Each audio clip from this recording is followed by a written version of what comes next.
Hello.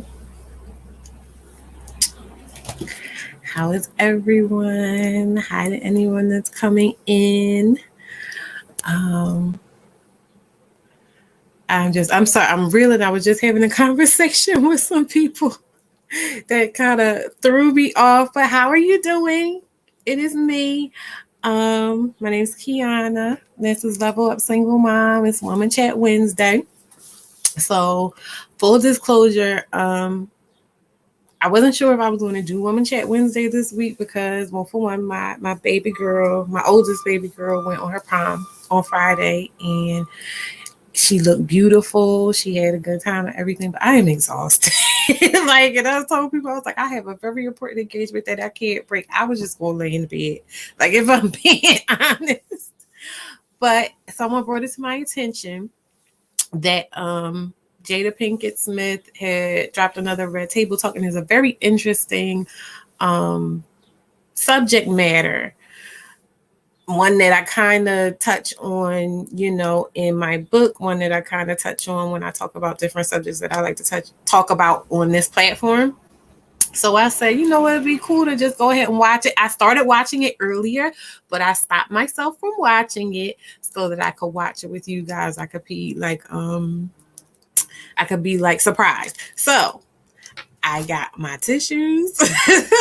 I got my rum just in case, because you just never know how it's going to go with them. It gets heavy.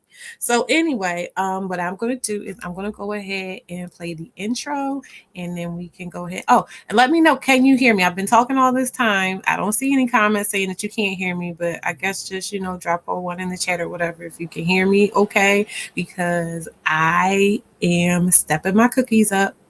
I am connected to the Ethernet, so I'm not going to have that janky Wi-Fi anymore. But just let me know if you can hear me or if I need to figure something out. Okay, cool.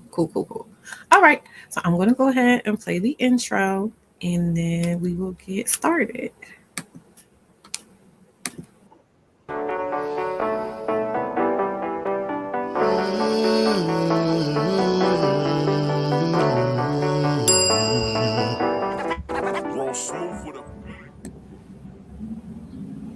Okay, so you don't know how good it makes me feel to see that just play straight on through because I was struggling. Okay. So like I said, let me do the official intro for you. Welcome to Level Up Single Mom. This is the YouTube channel where we provide guidance and support for single mothers to self-actualize with ease and grace. Here we use practical real-world solutions to the common pitfalls of single motherhood in the Black community, and validation and camaraderie to offset the shame and isolation common to the experience of the Black single mother.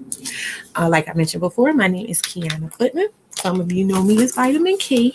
I'm a licensed cosmetologist. I'm an author, and of course, I am a single mother. I'm the author of this book here, Level Up Single Mom, The Single Mother's Guide to Reclaiming Her Dignity.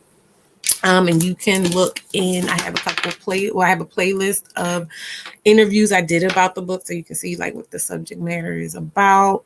And I also have a couple previous Woman Chat Wednesday lives where I discuss things and touch on subjects that are in the book. But anyway, let's get to today's live, which is we're going to watch Jada Pinkett Smith's Red Table Talk about mother. What did it say? Mother. What is it called? Mother hunger. That's what it is, which I think is a very interesting concept to dive into, because I touch on it in my book. A lot of the stuff that we as adults struggle with within our relationships come from I say parental wounds altogether, but I think the most impactful parent is typically the mother, because they bear the brunt of the responsibility and the expectation of nurturing the child. And I remember, I'll never forget, for some reason, the movie Silent Hill, where they said, "Any mother is God in the eyes of a child." So, it's very, very impactful, the relationship one has with their mother. So I, for one, am very interested in what they have to say. I know they don't have no problem with getting deep with, telling all their business and everything. I'm a kindred spirit, I guess. So anyway, I'm not gonna hold you. We're gonna go ahead and dive into this. I'm gonna put my headphone on because my little setup here requires that for me to hear that. And let me know when I put it on if you can hear the audio. I believe you should be able to hear it, but I know I have to put on my headphone to hear it since I'm using the Ethernet hookup. So just let me know. Okay.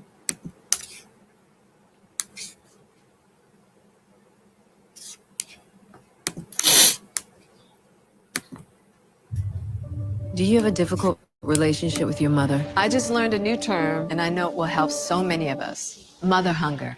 Meet the trauma psychotherapist who says there are 3 critical things every daughter requires from her mother. If these needs aren't met, the effects can be devastating. I used to hold a lot of shame in thinking that I was too emotional. When I was going through my second divorce, I went to my mother. And how was her response to you?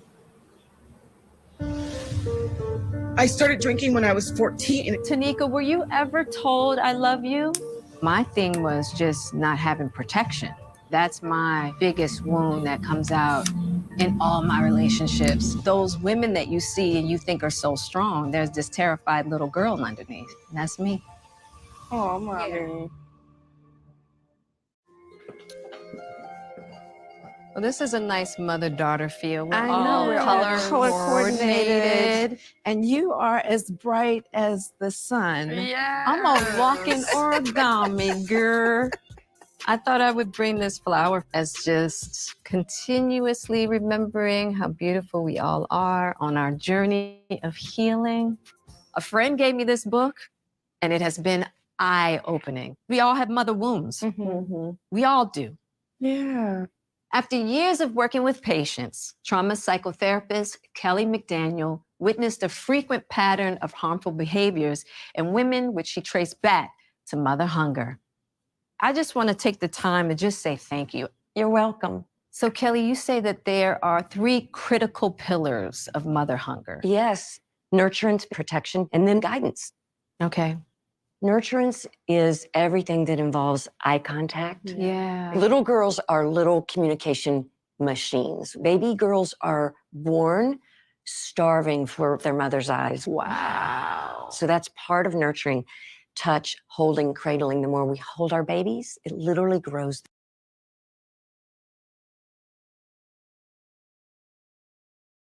I kind of feel like I'm obligated to step in and do my little commentary here and there, but that wow gets me because I remember seeing a thread where people were talking about how Willow goes wow to every single thing, so that just made me laugh.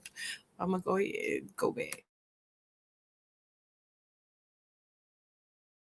Lose their brain. I was obsessed with cuddling as a child. Oh, yeah. And unfortunately, many times babies are left too long, often in a stroller, when all they want is the constant touch and holding. So touch deprivation that comes from forcing independence, which really started back in the 1920s with a behaviorist who thought we could train babies like we train dogs. Yeah. Right? In 1920, leading behaviorist Dr. John B. Watson conducted one of the most controversial experiments ever to prove that babies could be trained like animals.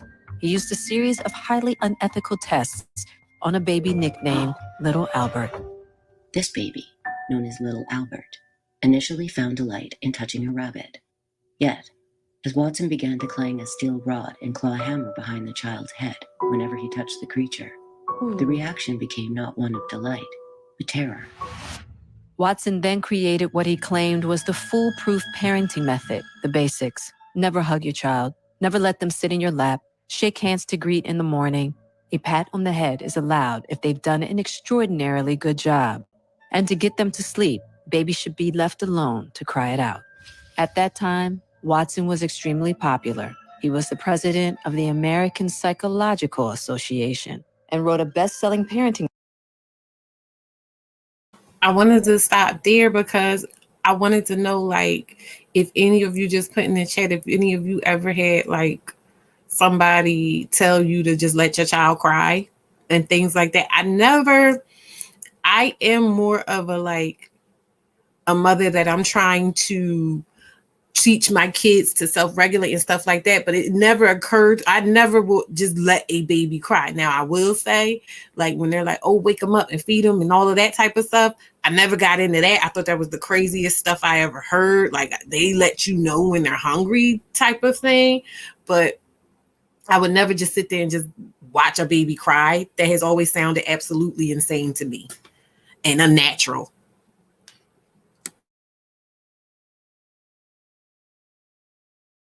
Book that continues to influence generations of parents and pediatricians. Whoa. That doesn't really work. I mean, it works because babies will adapt, but they will be starving and deprived underneath for touch. Yeah.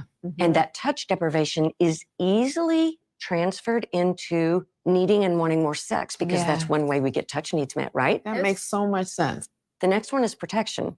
We're hunters and gatherers. So in the days of living on the land, if you left a baby alone, unattended, that's going to be a dead baby. Yeah. Right? I mean, if they cry and alert an animal or a predator. So mothers didn't let their babies cry. They kept them in a sling near the breast where they could always feed and always be safe. Wow.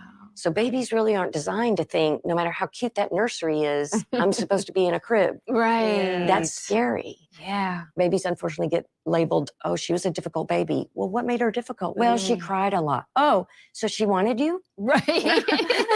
And so I think we really have to turn around what this good baby thing is. All babies are born good. Yeah. And you can't spoil a baby. No, There's exactly. no such thing. No, and I love that you brought that up because the real definition of spoil is to leave something on a shelf to rot. Yeah. So we spoil our babies when we leave them alone too long. Wow.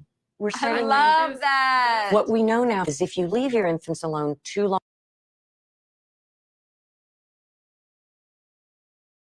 I was going to say too, I wanted to interject there because I noticed too that people will be like, oh, I don't want to spoil my kids, in terms of like coddling them emotionally, like say the baby falls, they're like, you all right.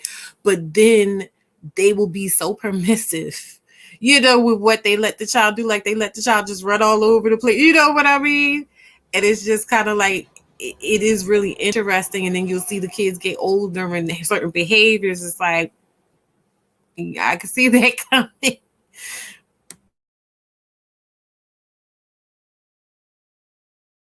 Too long, you're creating neediness. Exactly. I never had them in a crib in a room by themselves. They slept with us. We were obsessed with her. For Yes, years it should be. I and love that. years. Co-sleeping is what we are wired for. Right. We come into the world expecting to stay close during sleep. And when we separate mom and baby for long hours during the night, we're really looking at creating a separation anxiety. That's where mother hunger begins. So anyway, the nurturing protection are the two most primitive parts. Baby girls, baby boys, everyone needs that. Yes. Where things change a bit is as we move into adolescence, little girls are still looking to their mothers for guidance, which is the third pillar. Little boys, on the other hand, may then at that point look more to their dad. look to the world of men. Not that boys don't want to be proud of their mother. I don't want to minimize that at all. But girls really are still going to stay connected. Yeah. When Willow was becoming a young woman, I was like, oh no, I want her to know I'm her person. To guide her through her emotional development, her physical, sexual development, her everything. The sexual and the physical development, I always felt so like open and accepted.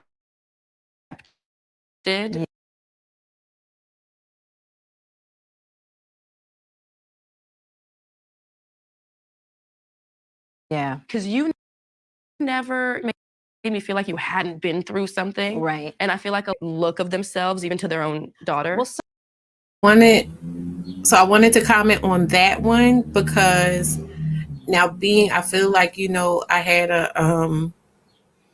I guess you could say a BA, a before awakening mothering period. And then I had a mothering period after I kind of started, opening up emotionally.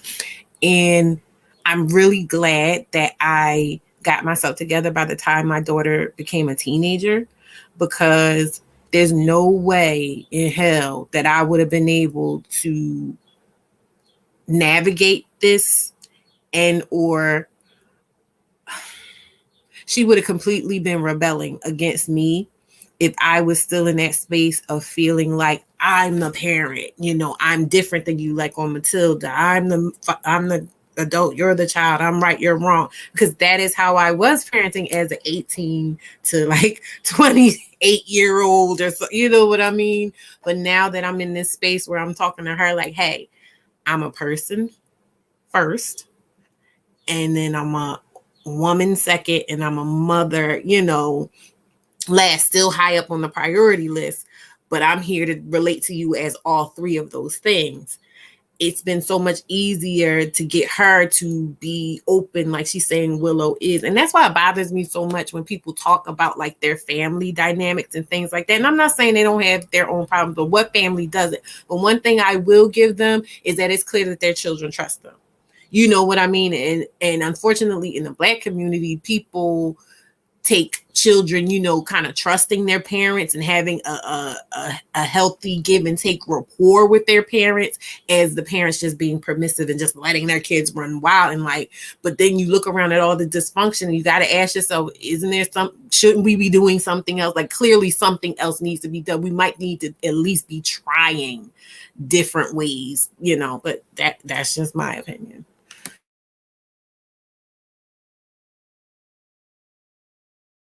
Have a lot of shame around. There was so much taboo around sex back there. Exactly. But I understand too, for me, what my mother's experience was. Yes. So she was just trying to keep me from making the mistakes that she had you made. were trying to keep me from making the mistakes that you made. And I decided to bring you close. Yeah. Show you that you didn't have to deal with our misguidance. And overprotection. I love that you mentioned overprotection, though, because as women, we all know what it's like to walk down the street and have our car key ready out. Right. We're wired to know we could be in danger. We're going to overprotect our daughters. Oh, yeah. Right? You don't want to send your daughter out there unprepared. No. So the pillars. I kind of wish, I love that they mentioned that, but I kind of wish, and maybe because I spent too much time in this sphere, that they would have talked about what we're scared of. And they probably will. Like I said, I didn't watch this through first. I'm watching this for the first time, but I hope that they touch on, the societal, pitfalls for women and how we really tend to be hyper aware. And being so scared. I know I'm definitely scared of so many things that now that I'm aware of as a seasoned woman that I wasn't aware of at those times. And then like, I'm almost preemptively heartbroken because I know that I can't protect either one of my children completely from, those types of experiences. But yeah, there is a very hyper vigilance about, I don't want that to happen to them. And then think about all the women who haven't really dealt with their trauma and what that looks like, because we love to talk about, people's mothers who are mean and nasty and things like that. But we don't really get into, how they might have gotten that way, how they didn't have outlets to express, what happened to them, what they've seen and experienced. And so it's just coming out as, you know what? I don't know either thing is, and I hope maybe I can just play it and clip it, because I be seeing y'all playing things and clipping things, but I didn't think about the Facebook things. Maybe it's because they want it to be spread. It's one of those things where they want it to be spread. That might be what it is. But I know somebody was playing like Love Jones one night on something, and I was sitting there watching like, you really gonna do this? And then like maybe a minute and 30 seconds in, it cut completely off. So we'll see. We're going to take our chances. My thing was just not having protection. Yeah. That's my biggest wound that comes out in all my relationships. Yeah. And I've looked for craziest kinds of like protection, and I don't have a really good sense of like what's safe and what's not. Right. I'm either extremely protective or extremely defensive. Right. And I tell you why. Yeah. The environment, it was my addiction, she found her security through my mother. Yeah. Right? And Yes. but mommy died when Jada was 13. When mommy died, that's when my addiction really took off. That's a really important time to feel secure and safe. Yes. And that's when your womanhood starts. Yeah. Yeah. And that's when she lost her security. Yeah. You know, my mother was her backbone. Yeah. And her house was safe. Yeah. Right.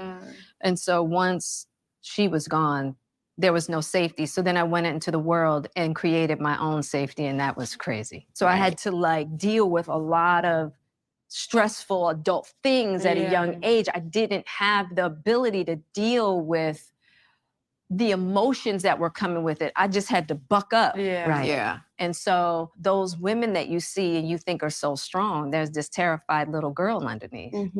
Yeah. And that's me. Yeah.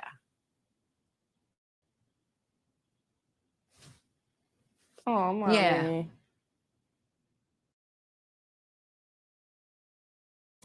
I didn't know she was going to start crying, but for some reason, everybody just cracked me up. I just like laughed out loud. I'm not crying at your tears if Jada ever sees this. I'm not crying at your tears, but just that it'd be like that.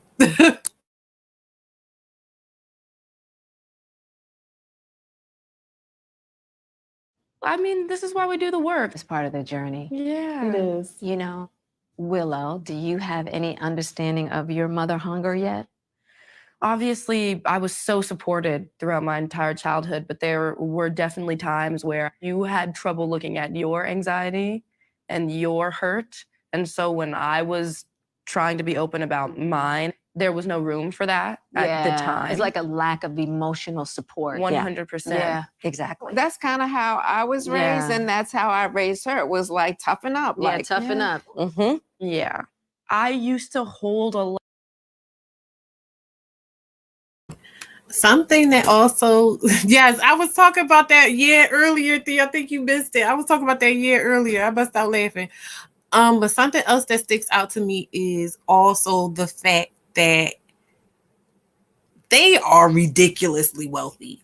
You know what I mean? And that's another reason why I hate the way that people attack this family. Because at the end of the day, they are, and I'm not saying like, oh, you should aspire to be exactly like them or anything like that. But in terms of the conditions in which they built their family, they were able to build a family in conditions where they did not have to. They didn't feel any pressure to have to conform to societal norms. And at the end of the day, it's not necessarily about their execution of what type of family they wanted to be, but the fact that they had the option to choose.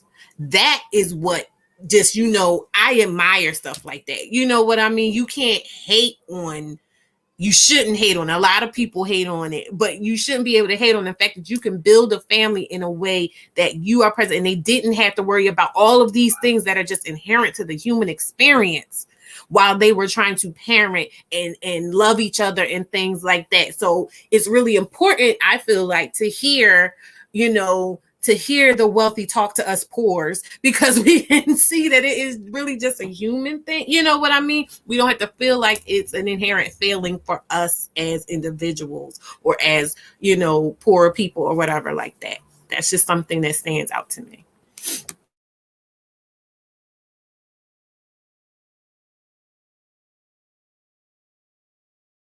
A lot of shame and thinking that something was wrong with me, or I was too emotional, or I had problems. But then when I asked you, like, I want to know you as Jada. Like, I don't want to just know you as my mom. Yeah. And we started opening up that conversation, and I learned more about her childhood and the kind of environment that you grew up in. I was like, obviously, me being a bleeding heart at every turn is going to look extremely dangerous. Of course. Like, that makes all the sense to me. Well, it's just foreign. Right. Totally. But now I'm an adult and I still come to you all the time. That's a beautiful thing. I love Red Table Talk, and that is why I love Red Table Talk, because what she just said, it touches on things that I've been just kind of figuring out in my own life just as a woman. Things that I've been coming to realizations about in my own self as a woman, when she sits and says like she realized that her mom couldn't relate to her the way she was living or, you know, presenting, because she came from an experience where that type of presentation was dangerous. And I went through something, I think in like 2019 or 2020, where I kept saying to myself, like, I feel like I'm under attack. I feel like I'm under attack from my family. And I came to the realization that the reason I felt like I was under attack from my family was because I was trying to do things that they had never done, or maybe they had never thought to do in the way I was trying to do it. And it was a conflict. You know what I mean? Like, to me, I felt like, you know, it kind of spit in the face of certain traditions that maybe we had, or certain ways that they lived because they thought they had to. And then it's like, okay, if I do this way, then that means they could have done something. You know what I mean? And then I just went to a women's empowerment gathering a couple weeks ago, and they were talking about just that. And we had like different generations in the room, and we were all talking about how like the younger people felt like they were being judged or attacked by the older group, and the older group was saying like, you know, we are kind of in awe of you guys for being able to do the stuff that you do, and talk the way that you're talking, and you know, that just was unheard of for us. So it's really meaningful to me to see them say all of that.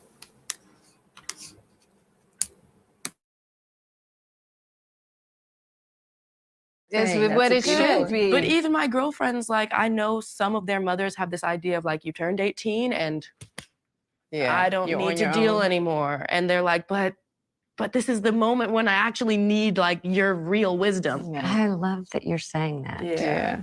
Because it speaks to what I've noticed in the years of working with women.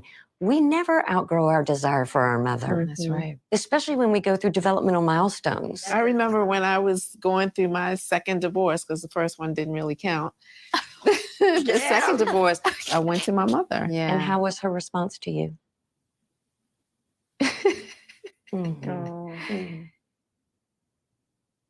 She kind of wanted it. Exactly. What did you do wrong? What did I do?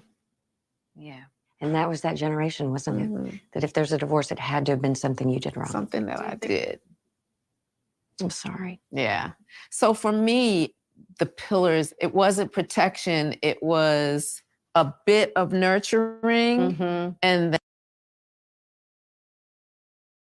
then guidance. Yeah. I was the youngest of 4. I needed more touch and cuddling, and that didn't happen. And then there was the overprotection with the guidance of just having in her mind how she wanted things to be. Yeah. And her expectations. And when it came to sex, trying to scare you out of, Right. Yeah. you know, Yep. everything is dirty. But she guided me. Right. Her mother taught me everything about sex. In a way that Because- was helpful? Yes. You were okay with your mother helping Jada with sexual guidance? I She didn't know. Yeah, that's how it goes. I would have been okay with it had I known. But just the fact that she didn't feel the need to inform me. The mother of Jada. Right. But Yeah. that was also probably her ownership Yeah. of you. Yeah. Like, Adrienne is her mother, but she's my mine. responsibility. Yeah. You know what's funny? Gam did show up at some really pivotal moments. The day-to-day, some real life-changing experiences. Whether I was She would going to pull stay in through. college or go to law school, she was like, "Oh no, you meant to. We're going to Hollywood, girl." You know what mother tells a child I that? love that. That's some beautiful guidance. Yeah, it was gorgeous guidance. Yeah. Because I felt all the confidence in the world. Because if she had said to me Yeah. everything else Be a that other lawyer. people were telling me, like, that's a waste of time. Mhm. You need to stay in school. My mother was like, "Oh no, we're gonna go to California and we're gonna figure this out." Okay, then you feel like you can do anything. Exactly. Yeah. So it was I think that is so important. I love that. That is their guest. She wrote a book called, what was the book called? mother hunger or something like that. And so she's a professional, and they're talking about, people's mother wounds. But I was going to say, when she was talking about how her mother showed up at pivotal moments, I think that that's also very important, because like I said, when I speak about my motherhood journey, I will be the first to say I was not always the mother that I was aspiring to be, or the mother that I was building myself up to be in my head, or rather the execution wasn't what I was going for in my mind.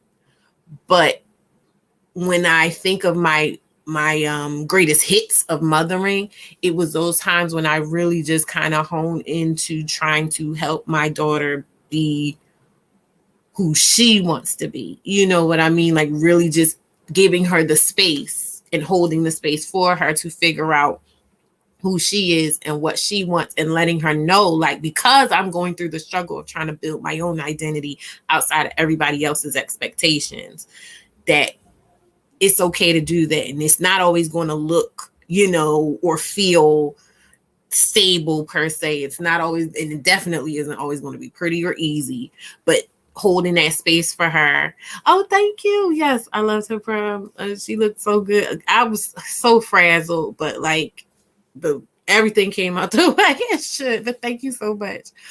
But yeah, just letting her know that it's okay if you want to do something that nobody else has ever done. Even if I haven't done it, that's fine. I'll be there to support you, and I'll be there to support you through the growing pains and through the process. So I really like that they're talking about that.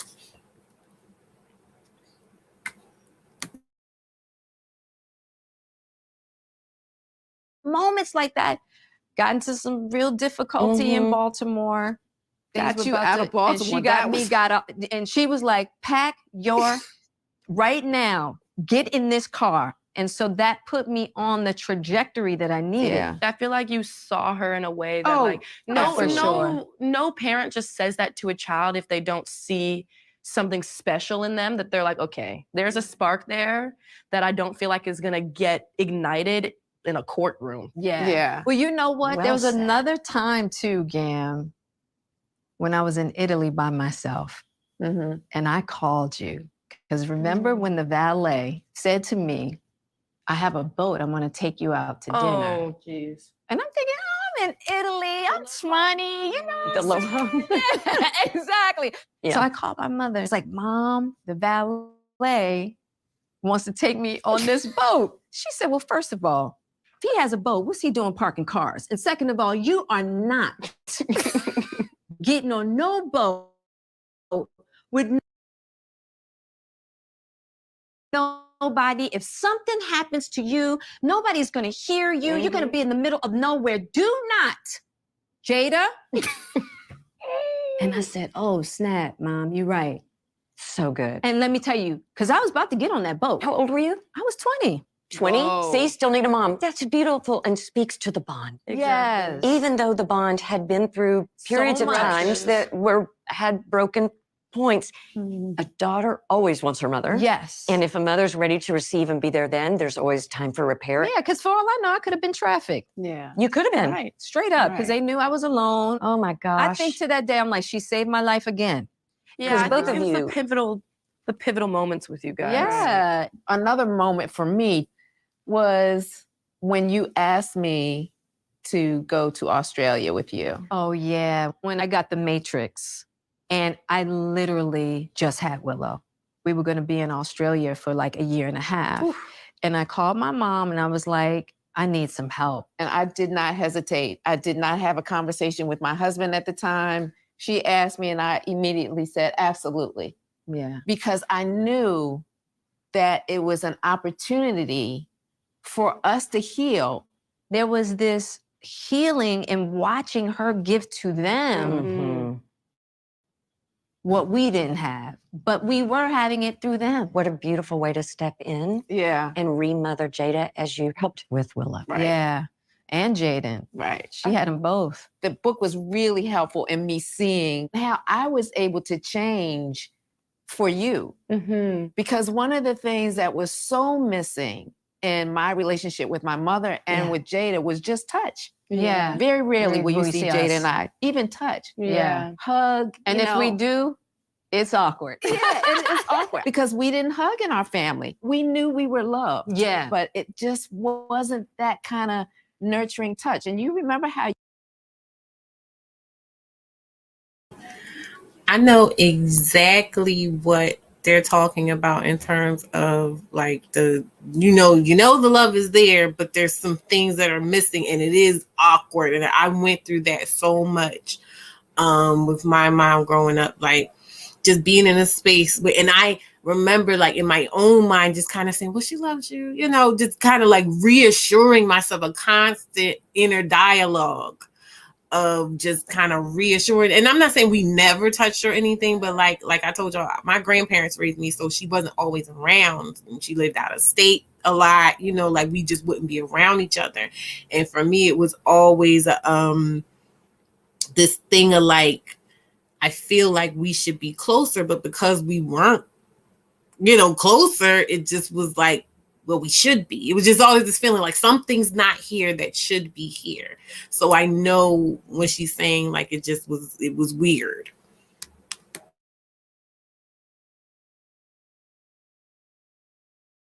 how you always wanted to Cuddle. cuddle Oh, yeah. and sleep with us. I mean, and- you let me sleep with you. I know, We that's what I'm cuddled a saying. We lot. cuddled a lot. But that was that's different for her. She Yeah. never cuddled Yeah. with me. And Totally. it felt so good. Yeah. It felt so good to be able to have that. And I Totally. never had it. When I had it with you, then I missed it with Jada. Right.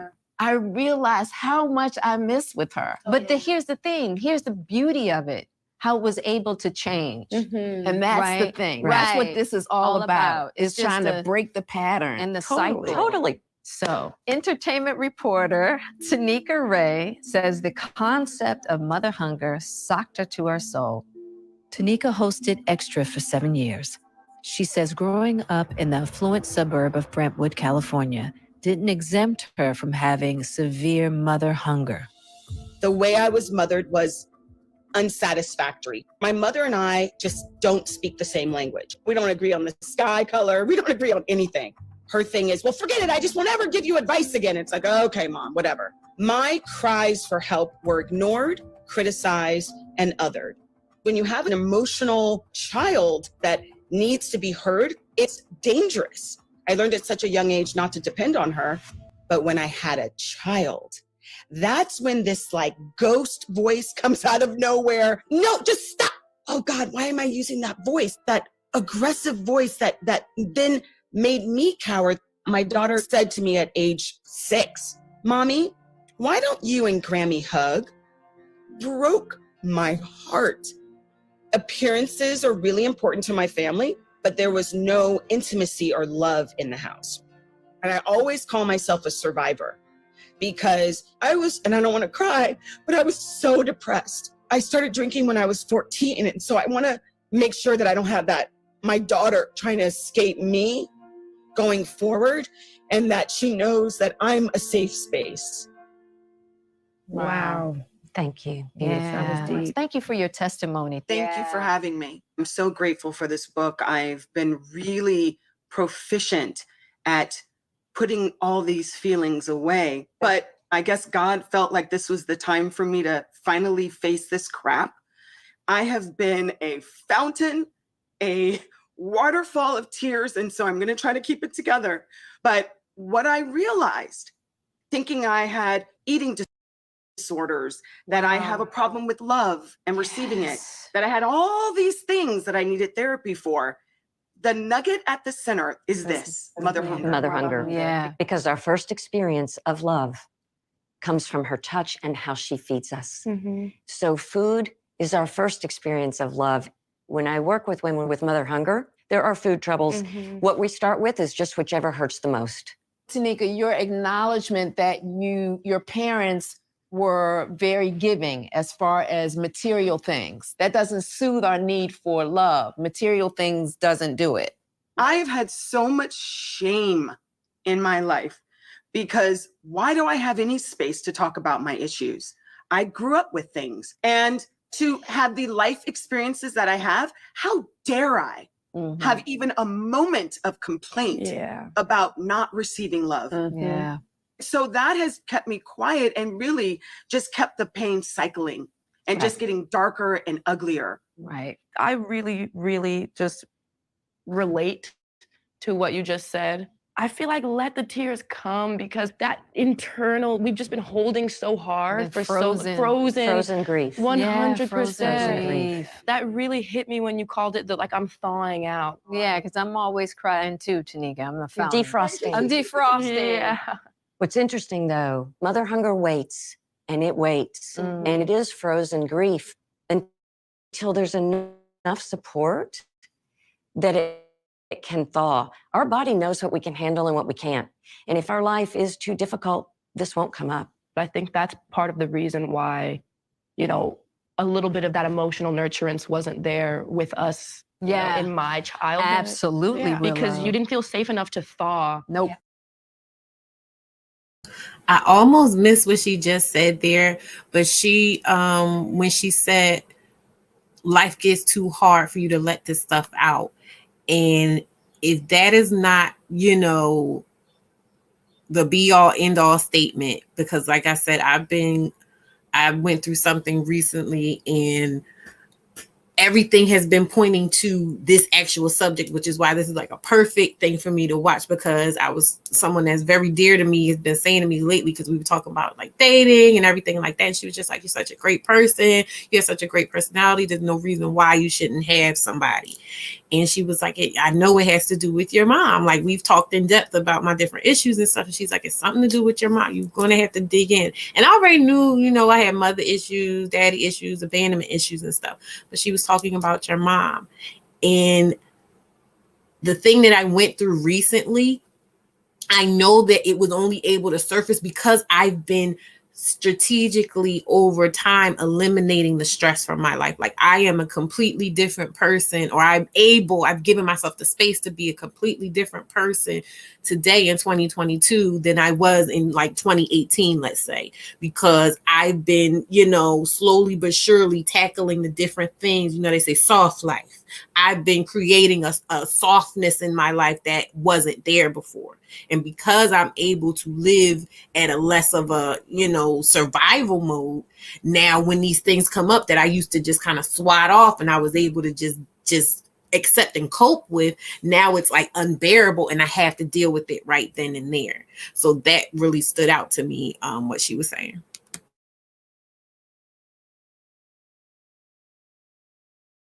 At that time, I was looking at you like, how dare you? what is wrong? What is wrong you with got you? everything. Not knowing that the very essential thing she needed was frozen in you. It was frozen in me.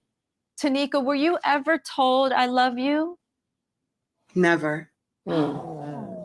It's 100,000% so painful to think about, considering that I have my own daughter. That's a whole other type of pain. Right.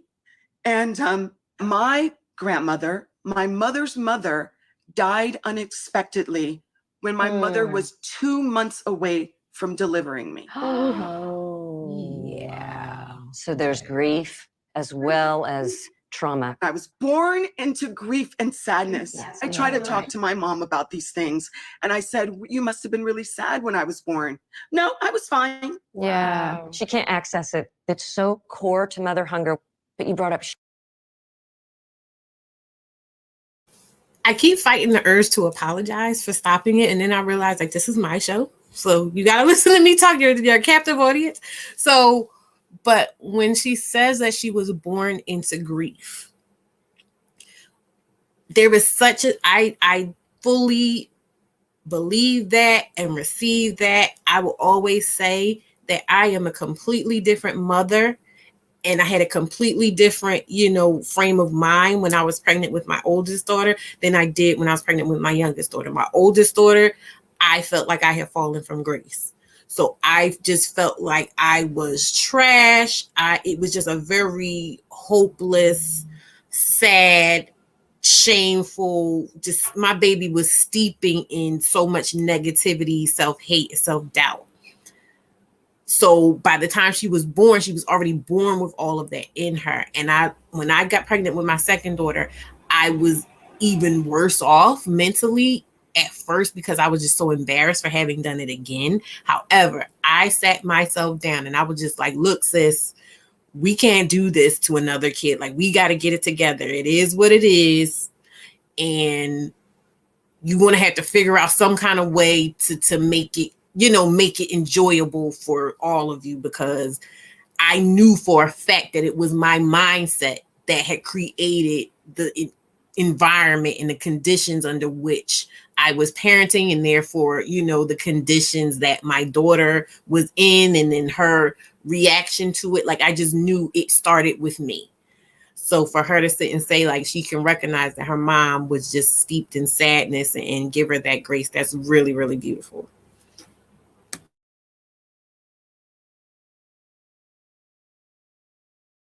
Shame. Here's how our brains work as little girls. If our mother is somehow compromised, she's traumatized, and therefore she can't care for us, the message we get isn't something's wrong with mom. The message we get is something's wrong with me, that she can't love me. We don't ever stop loving her.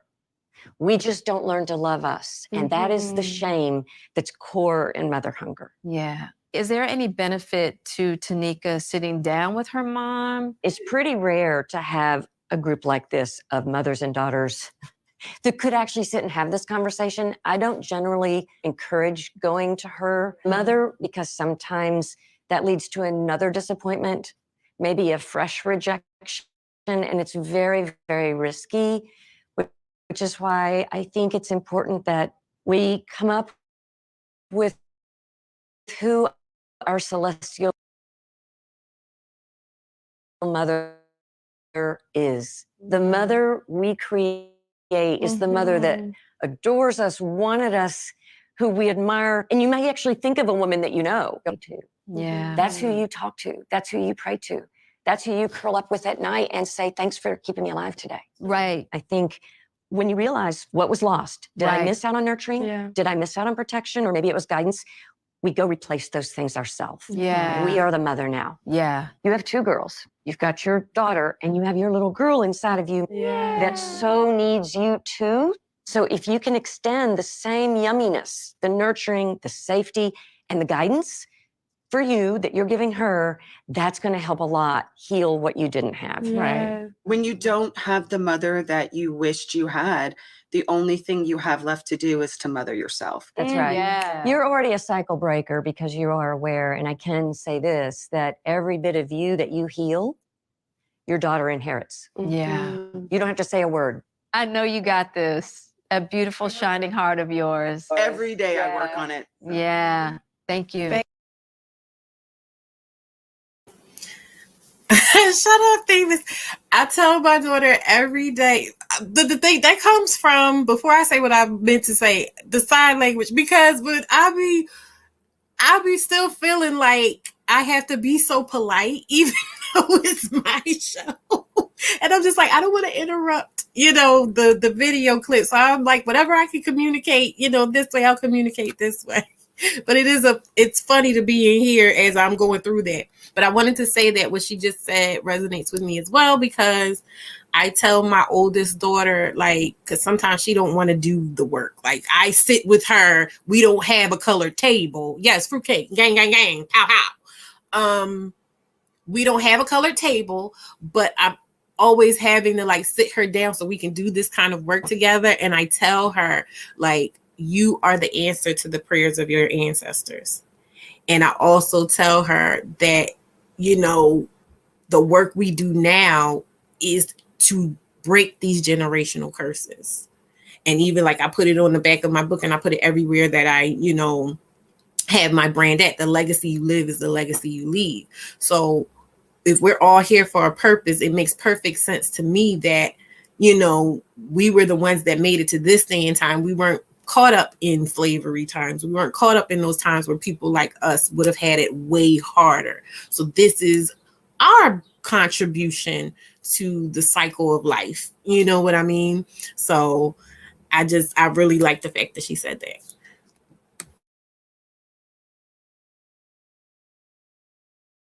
Thank you for sharing. Yeah.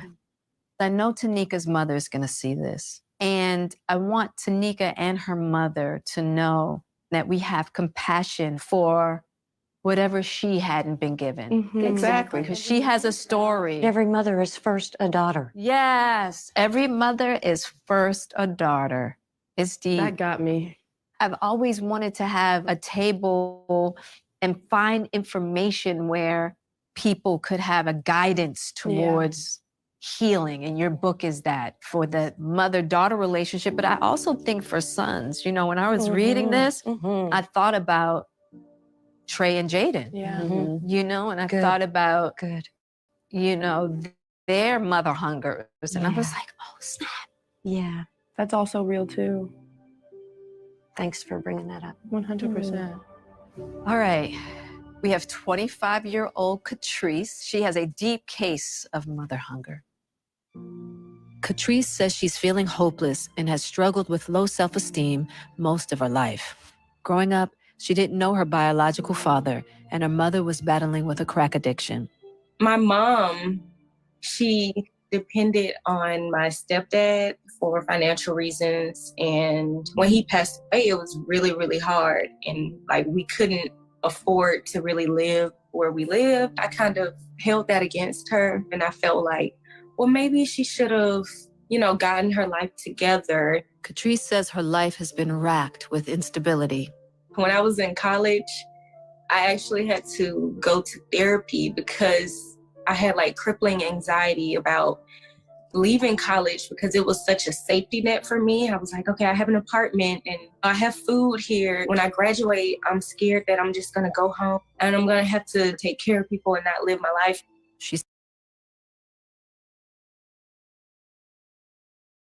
Okay, so what I'm going to do is I'm going to drop the link now if anybody wants to come on. I feel kind of rude because it's kind of like I don't really feel like watching that part. I feel like I got the stuff I want to get, but I want to bring people on so we could talk some more and then maybe like we can watch some more of that and see if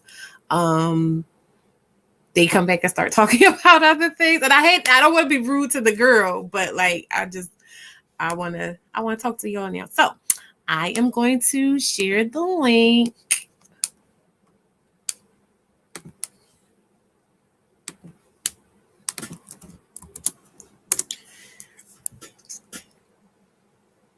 He said, Themis is cutting up. I'm going to elevate the space with Deanne as we tend to do.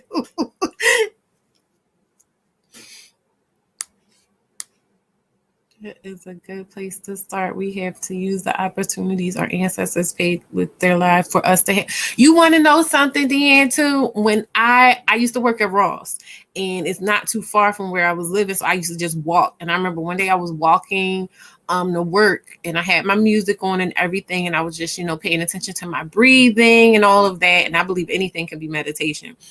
And it just occurred to me as I was breathing, I just thought about, I don't know why, I just started thinking about like slaves in the slave ships being transported and everything. And it dawned on me. I'm like, they prayed for moments like this where they could walk, free down the street like I could, even though I felt like I was walking into slavery, going to their job. But they prayed for us, the opportunity that I have to just live the way that I'm living. They prayed for this. And that's when it occurred to me, that idea that I'm the answer to the prayers of our ancestors. And I just kind of carried that with me. And that's why I imparted to my daughter, when we were having really, really deep conversations about certain things, I just was like, your life is significant. Even if it doesn't feel like it is right now, every little thing you do matters. And if nothing else, just hold fast to the idea that you get to enjoy it and that the people that came before us would want you to enjoy it and make the most of it. Hey. Hi. Oh, I like your hair. Yeah, I'm trying. I am loving this show. Are you? I'm glad. Second time on here with you, but But wait a minute. Can you hear the echo in the back? Because as Themis would say, I have you on the TV. No, I don't hear it. As a person that had to remother themselves, it is so nice to hear a mom catch it. Because me and my sister are 12 years apart.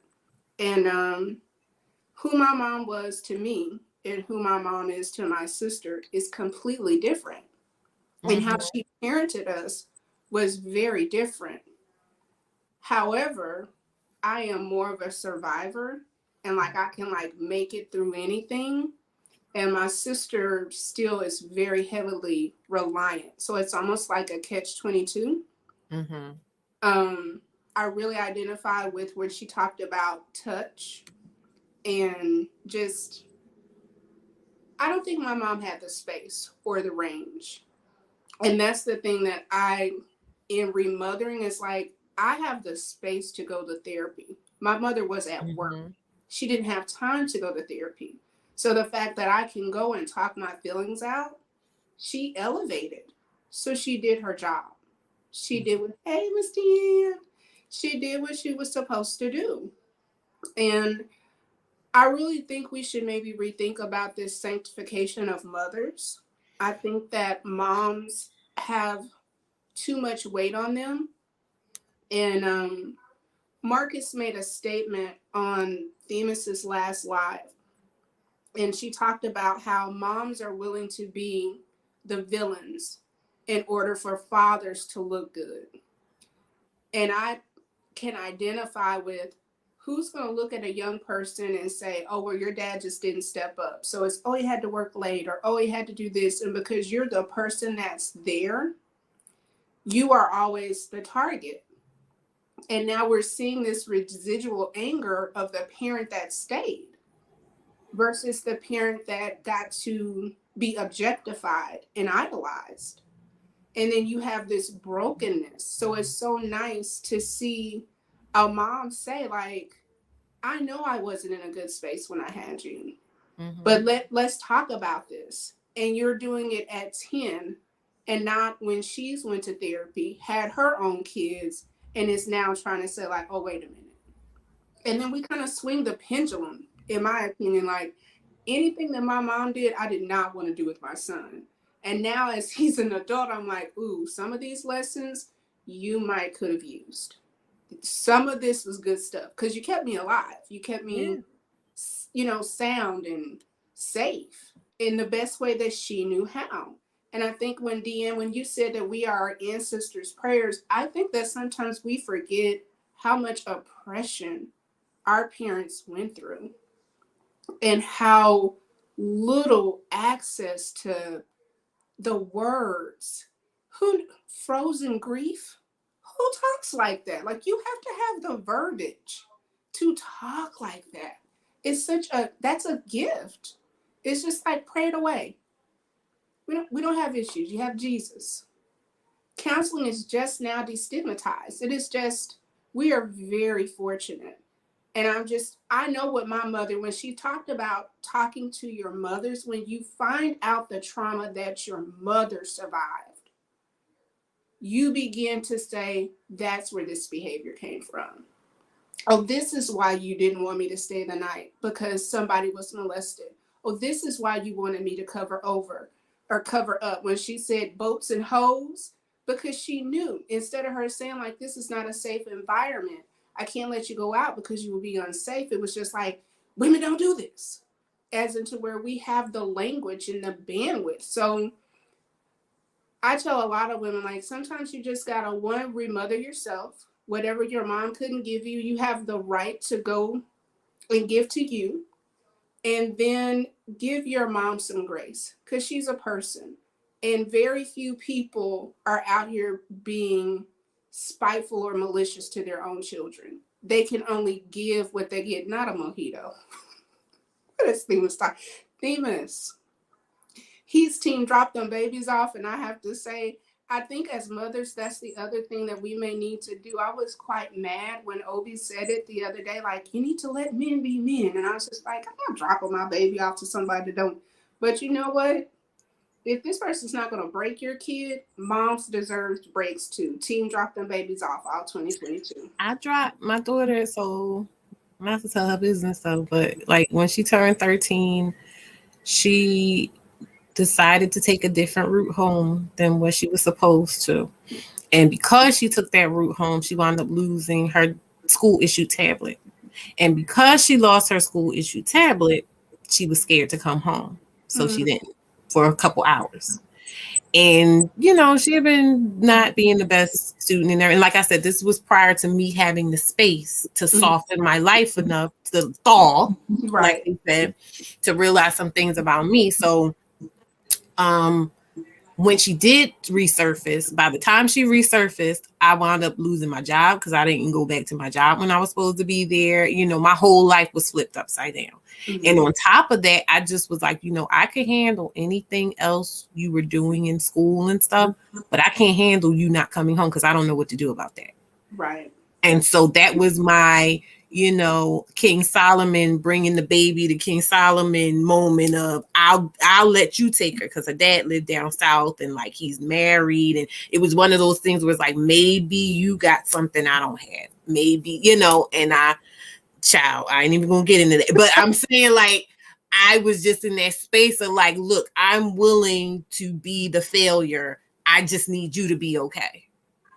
I will say I'm glad you said that too. I mean, you younger kids. My son is 24, and I'm blessed to say that he's 24 as a Black male. You know, he's not a statistic in the 18. He doesn't have kids. He's not living where I would like him to be. Okay. I can say is to him, and what I have said is, I apologize to you if I didn't give you the things that you needed. But what I need you to do now is go get what you need because you have the resources. I can apologize, but now it's up to you. And I think many times if our mothers would just say, I didn't give you what you needed, and I'm sorry, and give us the space to go and heal, I think it would set a lot of people free because we are so afraid as a community. Don't you say nothing about my mama? Like, those are fighting words. Like, your mom on crack, whack, horrible. You better not say nothing about my mama. I can say whatever I want to say. You don't say nothing about my mama.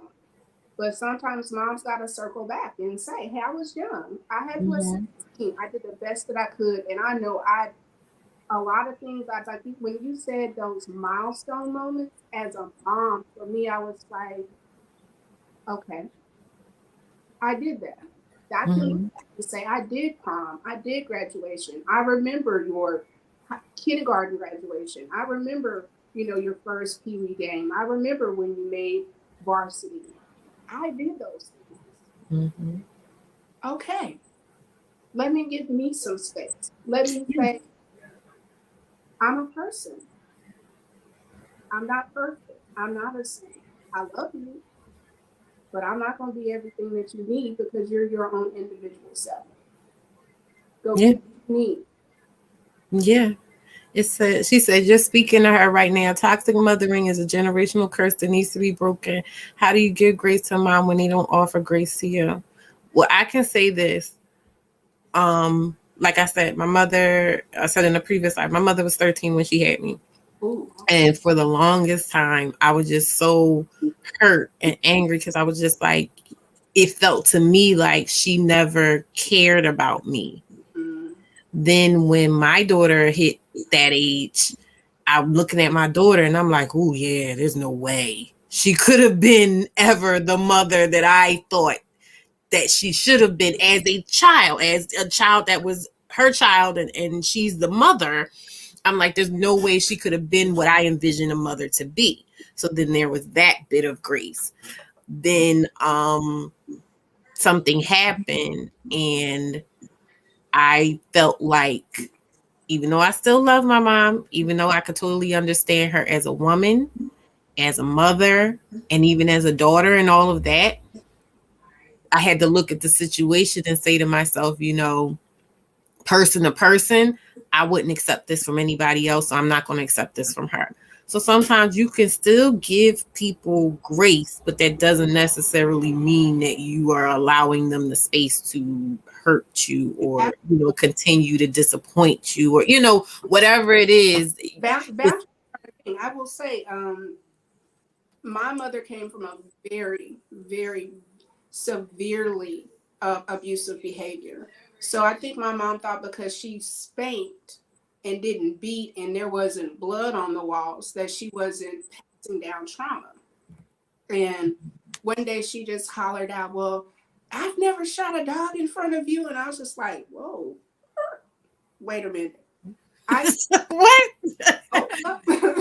And I was maybe about 15 or 16 at the time. And I was just like, yeah, okay, there's something more to this, but they just protect the family secrets to you're too old. I love that Jada, I know that Willow gets on people's nerves with her. Yeah. But the fact that she can say under 21, I want to know you as Jada and not as a mom. Many of us, I'm privileged to get that. Many women don't get to get that because mom has passed on because she's been carrying the weight of the world and now gone.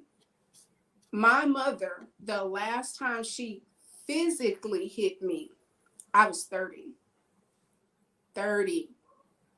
I was very much, I always wanted to please my mother. I always wanted to please my parents. And because I had a child very young, I felt like, okay, I've already failed the foundational rule. So there's no more space for failure. And I was the personal punching bag. Like, okay, if something is wrong, I'll take it. If you're unhappy, I'll take it. Whatever is in at 30, I was like, that's when I had my breakdown. And my therapist said, you can't be around your mother. And I was like, wait, you talking about my mama? Your mom is not safe for you. She made me read a book called When Your Daughter Is Not Enough. When I read the book, it broke my heart because it's like a level of people pleasing. And it took me not speaking to my mother for a year. And for a year, I prayed, like, don't let her die. Don't let nothing happen. But in that year of saying, you can't treat me like this. My mother will still cuss like a sailor. She will still have a moment with other people. But my mom has very good boundaries with me. So I am team if you treat people how to treat you. You teach people how to treat you. And people will only do to you what you will tolerate. And that's friends, family, spouses, and children. Right now, me and my son are on a personal pause because I have released you to the world. I love you. You grown. You got it. Because the coddle our black men all 2022,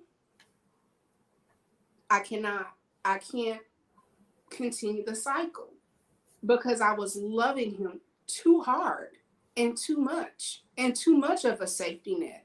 And you can say whatever and you can do whatever. Wait, I'm a mom and I deserve a level of respect. Now you're not finna holler and yell and cuss me out. Now that's where you can't be here. I love you. Please pack the items that you've purchased. And I bid you adieu. God bless. I really hope that this child, I believe that he's been raised with a solid foundation. He'll be fine. But at this point, this is our pause for him to grow up. And I think sometimes we need to walk away from our mothers to find ourselves. Because what my therapist said is your son will never be his full self if you continue to assign his identity. I was assigning his identity. He can't grow into his fullness of who he needs to be. Because now you're trying to fulfill what I think you should do and do do you know all I sacrificed? I worked the night shift for you. I didn't go out because I had you. I didn't do social media because of you. I didn't have Twitter, but all of and then I heard myself and I heard my mother. What I gave up. No, I had you. You didn't ask to be here. But I've given you all that I can. Phoebus, please. And it goes back into what I was saying about like having to try to forge my own path, because I can completely feel what you're talking about. Because like I said, I was 18 when I had my oldest daughter, and my mindset was, oh, they not going to talk about me. My kid not going to be the kid because they already going to be talking smack anyway. And then I start trying to do things the way, you know, my interpretation of how they were doing things and what parenting is, and, you know, totalitarian. And I'm not, no, like my grandparents were very, very, very loving, but they were from that generation of do as I say, not as I do. Don't ask any questions. You're the child. I'm the adult. We're not friends, you know, that type of thing. And so, and I remember, like, it hurts me sometimes when I think about it. My baby used to say to me, like, I want to be your friend, or, you know, or she would say to my friends, like, I want to be your friend, or whatever, like that. And I would be like, we're not friends. I'm your mom. You know what I mean? Mm-hmm. But now that, you know, once my eyes were open, I'm like, you are my best friend. Mm-hmm. You know what I mean? Like, even that story I wrote about in the book, she has always been my best friend. Yeah, I didn't mean to start crying. Yeah, no, I get it, because as strained of a relationship that I had with my mom, those 2 years were hard, but the growth that I had, and now it's just like on Mother's Day, I cry for my mom because her mom is not here. I can't imagine not being able to pick up the phone and say, Mom, I need to cook so and so and so and so. What do I do? Mom, I need to do da da da da da. What do I do?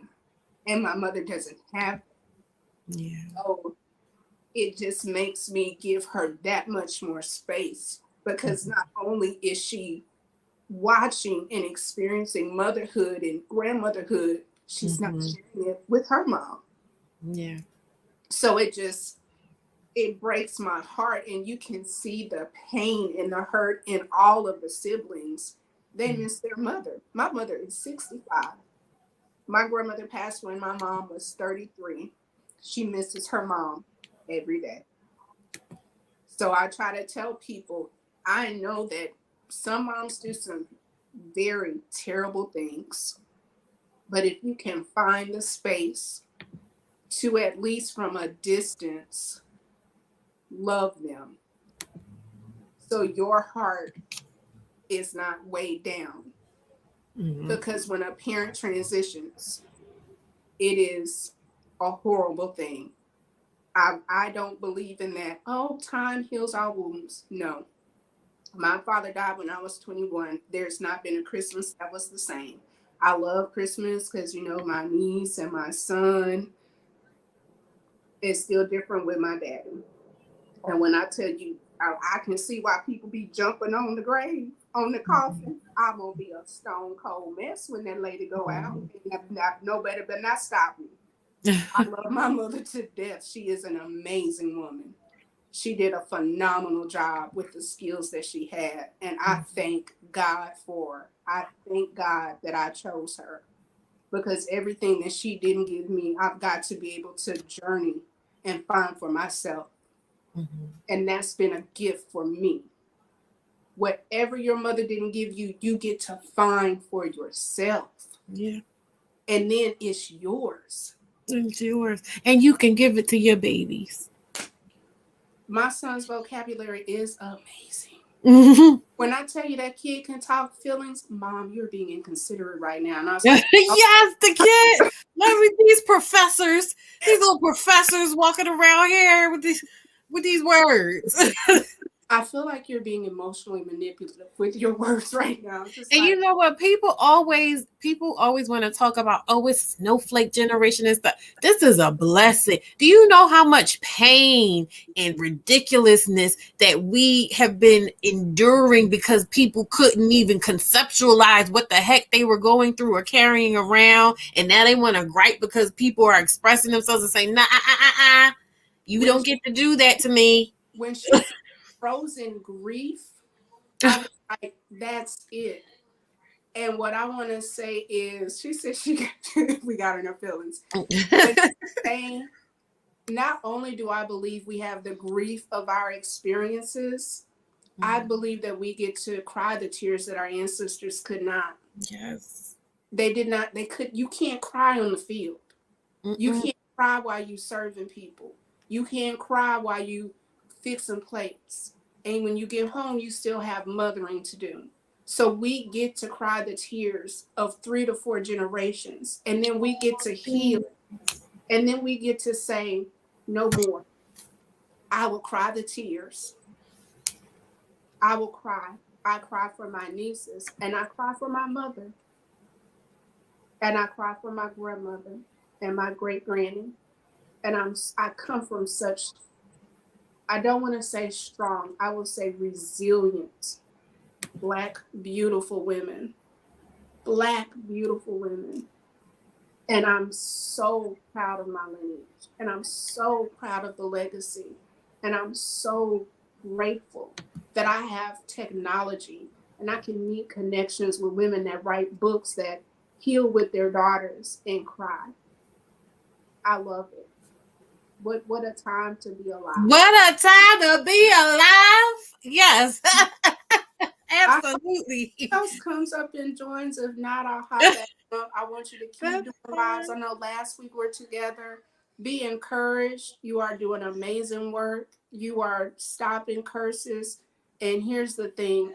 My mom talks to me about my great granny all the time. Mm-hmm. And I recently got married, and as we mature, we have a family chat. And but my aunt has started sharing, and she shared, my grandmother had a jar of dirt, and of course, when you're from East Texas, like you clean from sun up to sundown on Saturday. You got to bleach your house down. Mm-hmm. So, grandmother, because that if you from the country, you hear people call Madeir. Mm-hmm. You formerly were saying mother dear. You didn't, just say mom. So they said, my dear grandmother, may I throw this mason jar away? And she said, oh no, honey, don't throw those away. Those are your grandfather's footprints, and I pray over them every day. When we went to the beach, when I went with my husband, I got so that I can pray over my husband's footsteps every day. And that's a gift that I got from my great grandmother. It's a blessing. So no matter what we think we failed to do, the next generation gets to do it. It's just a progression. And just imagine the conversations that your daughters are going to be having with their daughters. And you're going to be able to witness that you did that. And it's not even my daughter. Like I have, like in the last couple of years, like I said, because I've been terraforming my whole entire life experience, I have become so much more aware of the impact that I have on the people around me and just the way that they receive me, how loved I am. You're beautiful. Thank you so much. Like it's beautiful to me. Like I that's why I say I have tissues on hand, because I'm always happy crying, and just how loved I am, and being able to recognize the difference between like people just kind of being around you and people just really honoring your presence. Yes. And I was talking to my cousin, he's in like his early 20s, and I was loving him when he was in his mom's belly. I used to come talk to him and stuff, and so he's always been my baby. And we were talking about something, and we was talking about, manosphere type stuff. Yeah. And I'm just like, no, how I be in the chat. I'm just like, no, and we were disagreeing. But then by the time we got finished talking, he just went, And I said, what's wrong? He said, you're going to die one day. You know what I mean? But I could see like, he was just like, oh my God, I can't. Yeah. And I'm just like, wow, and I even tell myself, I think about the ancestors a lot. Like I am an ancestor. I am moving around and shaping people's memories of me right now. I'm gonna tell you something, and we don't really talk about the KS Kitten Hills, but did nobody learn anything from that? That when you leave, you want people to have more good things than bad things to say. The legacy you live is the legacy. It's right here. When you it's right here. I was just like, that's the word. that is ministry. And when you said to your daughter, I even typed it, it was like, would you are the ancestors' prayers. And I said, The answer to the prayers of your ancestors. Yeah. That I think that we need to say that to each other every morning. Yeah. We need to recognize what blessings we are. And when you talked about receiving love, I think as Black women, it is such a foreign idea of being accepted in love that I can say the first year of marriage, although I had been with my partner for years, it was so hard for me to receive love because I was like, oh, you picked me and you thought enough of me to sign the deal. And yeah. I get to all the things that I thought I wanted, I get to have. And then it was, is this real? And then you're so happy that you don't want to talk about it because you don't want to jinx it. And I'm like, no, like I am a well cared for, well loved, happily married Black woman. Yes, you are. And let me tell you something. The first time I saw you, I just said, wow, she is stunning. Like you just look just stunningly beautiful, just beautiful. Yeah, I'll receive that compliment. Thank you. I had to work on receiving compliments. And even in the sense of, I would like to give my credit in skincare to my husband. He pays for a facial once a week. Oh, it wasn't even the look of you. It was your whole presence, your whole aura, the way you were just sitting there, the way you moved, just graceful and warm and just sweet and wise. And you hadn't even talked yet, but I just remember going like, ooh. Well, you know what? I thank you. I thank God. And that is the energy that I want to put out in the world. I know that I'll be climbing the mountain. I'll be tired of me climbing the mountain. But everybody can't jump off.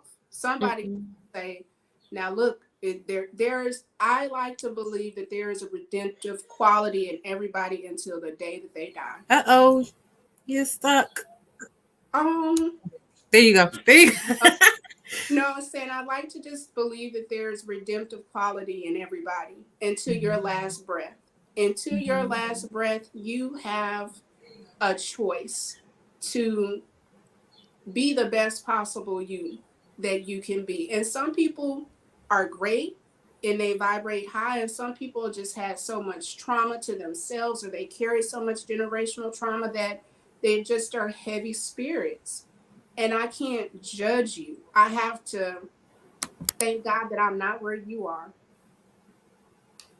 Yes, that's me in the private Discord. I don't think everybody knows your name because when you came on my last live, I'm like, okay, that's her. Yeah. But I don't think everybody knows your name. No, so the reason I changed it to the Black Woman Minding My Business was because I popped on Themis's first live. Everything got clipped. And initially I was very upset. I felt violated and I was like, I'm gonna sue him. And I went back and I watched it and I'm like, you know what? I stand by everything that I said. And it was a very good lesson that, you know what, whatever you put out on the internet, it's there. It's out there. Yeah. And not only do we need to behave that way on the internet, we need to behave that way in real life. Whatever you put out there, it's out there. Govern yourself accordingly. And it's easier to control what you do than to try to control people's reactions. Absolutely. And that even in mothering. Yeah. I mean, you can do everything that you think is right, and your kid is going to find 10 things wrong with what you thought was right. Absolutely. But you know something? It's so wonderful to be able to sit back and like look over the evolution of my relationship with my oldest daughter. Like, you know, to see her tapped in so much, because I remember what it was like when she was checked out. you know, and when I just could not reach her, and when, you know, I knew that I was talking to a representative or something, like I'm like, I've been with you since the day you were born, but I don't know you. I don't know who you are, you know. And now to see her opening up and to see the blessing that it is for her to feel safe to do so, to be herself.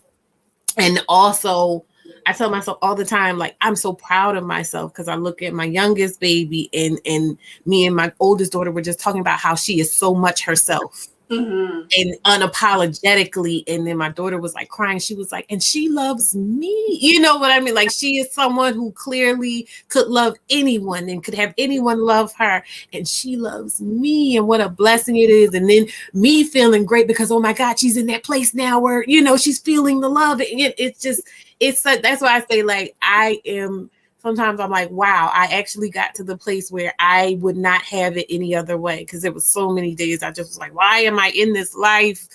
I can't believe at all that I asked for the, you know, like it was just horrible. You know what? It's just, I've seen you on Themis, and I love how passionate you are, and you speak with conviction. And you can tell that, you know, you can see you process, and you're mindful with your words and mindful with how you reflect. And that lets me know that you're not a person that will speak in anger. You don't speak off of straight emotion. And I think sometimes that's something that we have to learn to do, is to take a beat and pause. Many times we don't understand different cultures, but if you've ever seen one of our Asiatic brothers or sisters, and you notice that they wobble their head. So I am a yoga teacher and practitioner. And when you see the pause, the reason that Eastern people do not speak out of turn is because they do not believe the words that you say can be brought back. So before you respond, you speak. This is the processing. Wow. Then there is a response. I always noticed it, but I never, oh my gosh, I love that. That is where it comes from. It is a pause of, before I speak these words out and I can't energetically take them back, let me process and give you a mindful response. And for us, because we have this need to prove and be right, we say what we think and then may have to come back and walk back words. So I always try to say, like, ooh, am I speaking out of fear or fact? And is this reactive or response? And many times in parenting, I want to be a responsive parent and not reactive. I don't want to react to what you've done. I think the last time I spanked my son, he was 4. And mind you, he was doing a lot. He should have been potty trained. Like, the fact that you took your diaper off, got a whole, bruh, go to the toilet. But when I spanked him, the way that my child cowered back, I just thought, how can I tell you I love you and beat you? And do that to you. I can't hit you. And I get the whole corporal punishment is learned. I don't see the value in it. You are teaching your kids that people that love them can abuse them, because adults do not go around hitting people that say things that we don't like, at least responsible adults. That's abuse.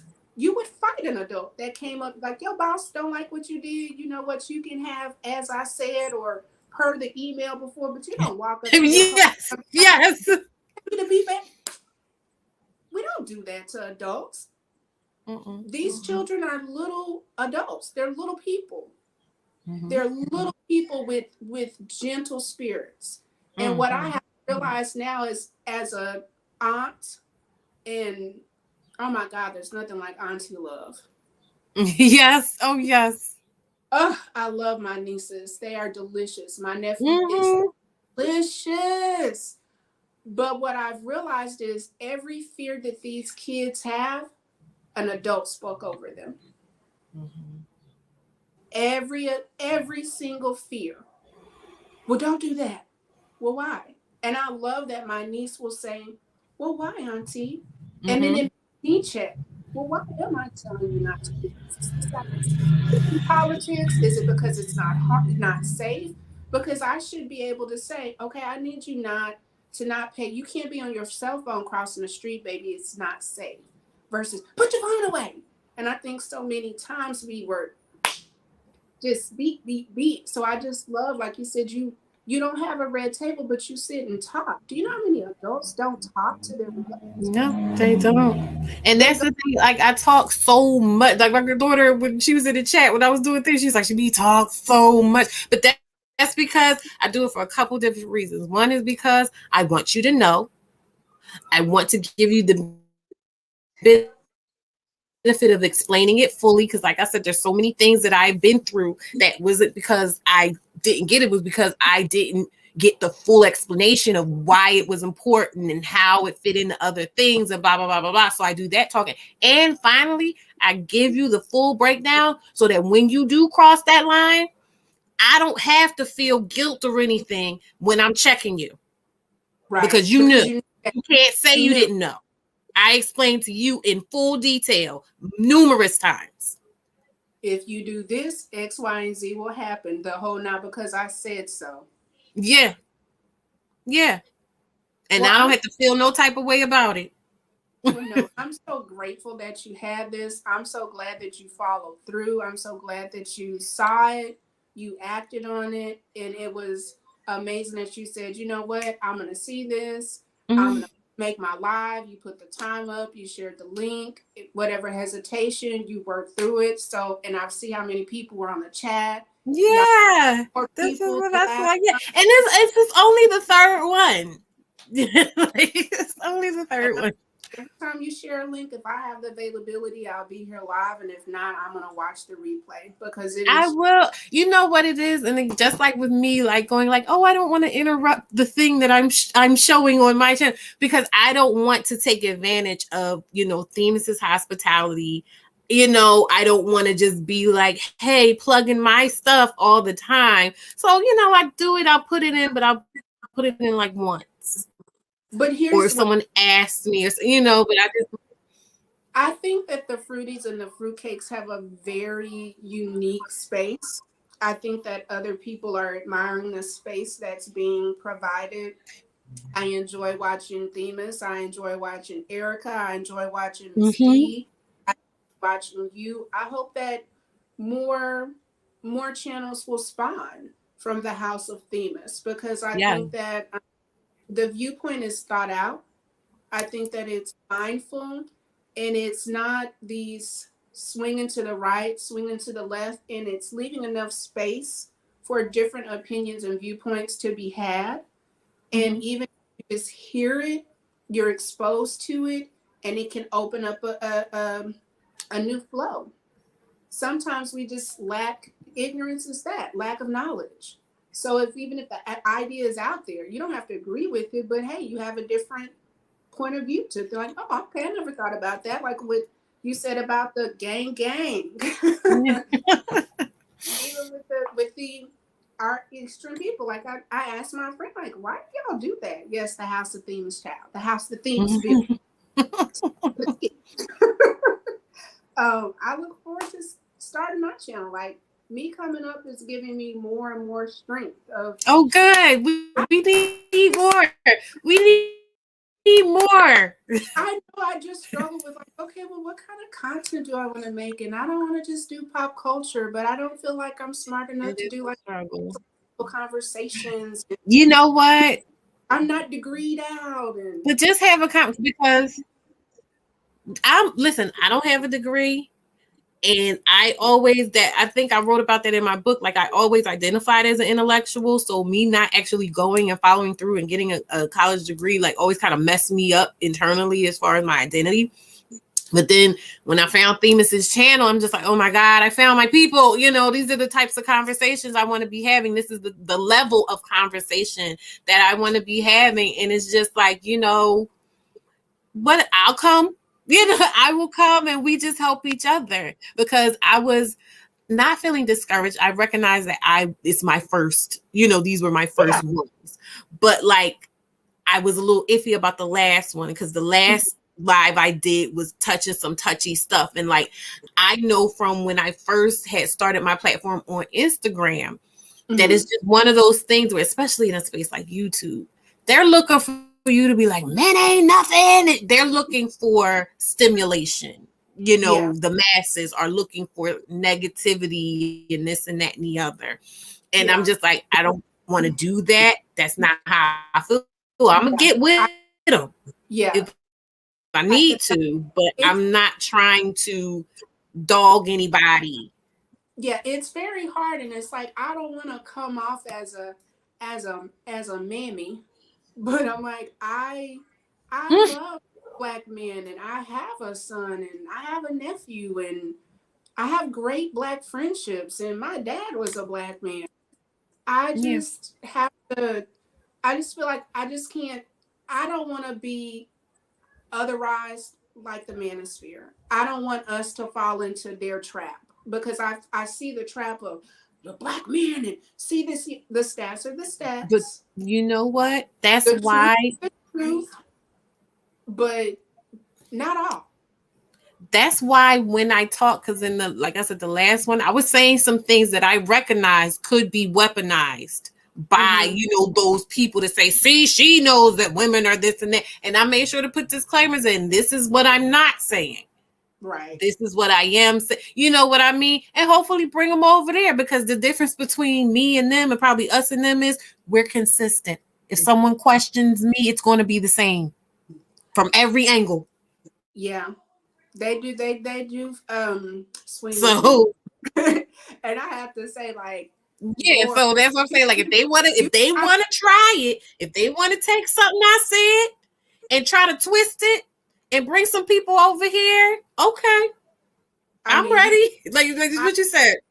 I watched live and I was just like, there was no way I could have watched that live. Like about 3 hours into it, I was over it. And the way that just the panel was so, patient, how y'all give this space.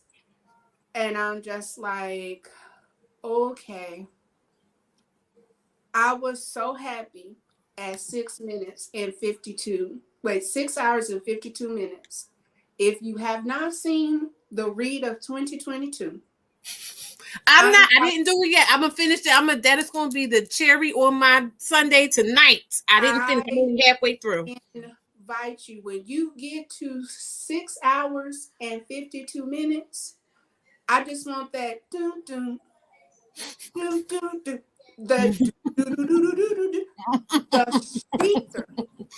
ether of it all. Oh, I thought when they got with Afro Pop, when they double teamed her, it was a Truth Teller and Miss Madame Deanne. But I thought that was real light work. And I just want to say, if you ever want to see a classy read, go to Themis and Thought, because you'll be gathering what cuss word will be had. You'll be sliced and diced and not understand. I was having a conversation yesterday and I was like, oh my God, this is exactly what I was watching on Theme. Like the level of dissonance.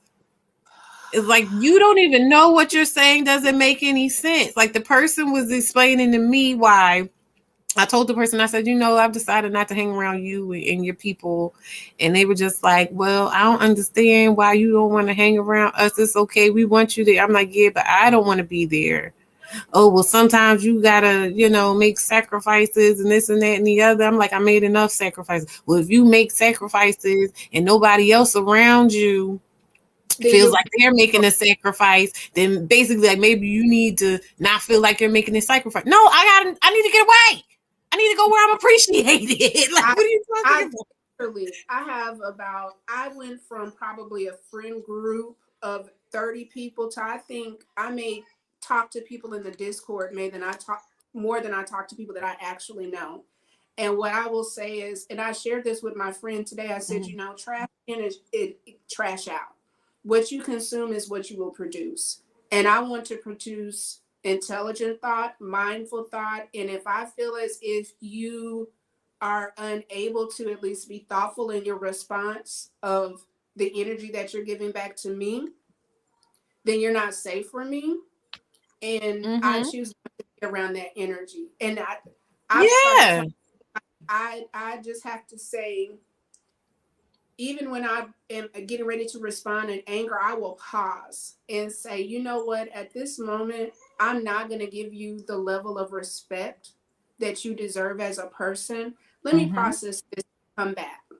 Because anything right now, it's not going to be beneficial for our relationship. And then I'll just decide, like, okay, is the energy that I'm putting in, I live by Lauryn Hill. It could all be so simple, but you rather make it hard. But you rather make it hard. And I'm out of the battle. I've that's why I laid it there. Look, I just want to love. And if it takes emotional labor, and I want to love in whatever capacity. It ain't got to be romantic. It ain't got to be, sexual. I just want to love. When I tell you I left a whole Who is that? My traveling group. I love them. They're beautiful women. What do you want? I just see it. You were so on. Y'all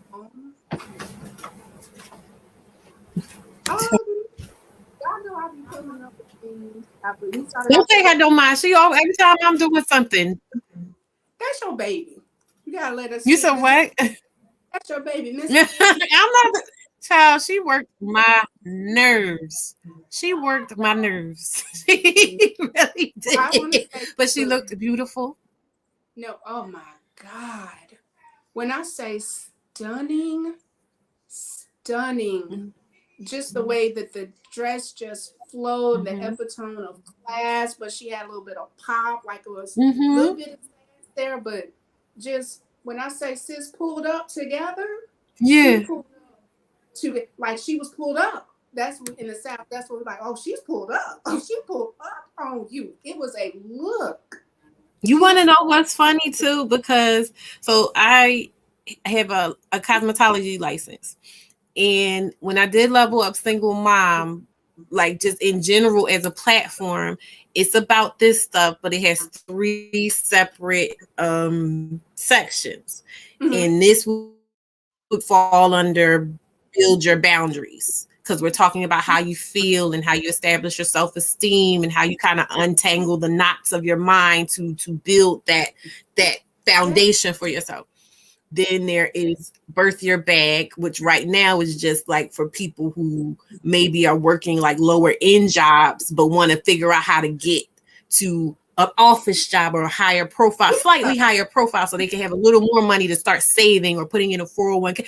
Leveling, it's levels to it. So that would be birth your bag. And then there's refine your shine. And refine your shine for me hadn't really solidified because I was, especially when I was in my depressive mode, I was just like, nobody's checking for me. I'm not getting dressed. I'm going to wear sweats all the time. Who cares what my hair looks like? Who cares what I look like? And then as I started feeling better and I started really expressing myself authentically through and now everywhere I go, oh, you look so nice. Oh, and I'm just like, oh, I just threw this on. Oh, it's not, it's effortless, style. And so when I looked at my daughter and I was just like, I've styled, you know what I mean? Like I am doing this thing. Have the orange nails, it just taps back into her dress, and I'm just like, the connection of she just had this on this weekend, and this is that connection and that extending. Because as soon as I saw your nails, I saw her in her dress. I saw the energy. And I'm just like, I just think that those are such special moments that you look back on, if you got to have them with your mom, of picking out your dress and getting dressed up and taking the pictures and the milestones. So like I said, I just support your platform. It is just a blessing that you are going through and pushing through. And I will say this: don't look at the numbers, look at the content. And what I saw is, I've been watching the Johnny Depp trial. Y'all know that. Child. But I watched it on Emily Baker. When I started watching Emily, she had less than 100K. This woman for the past 6 weeks has been herself 100%. Today she has 531K. Now we know this color YouTube, but they respond different. But I believe the growth that we see with Themis is because he's authentic. And I believe the growth that you will have is because you're authentic. And I think that another lesson that we can learn from Kitten Hills is we can track back your content and see when you change. Know that your message was not authentic. I'm emailing the pictures to me now so that I can pull them up on here so I can show you guys. Yes. Is anybody else going to come up? I want somebody else to come up.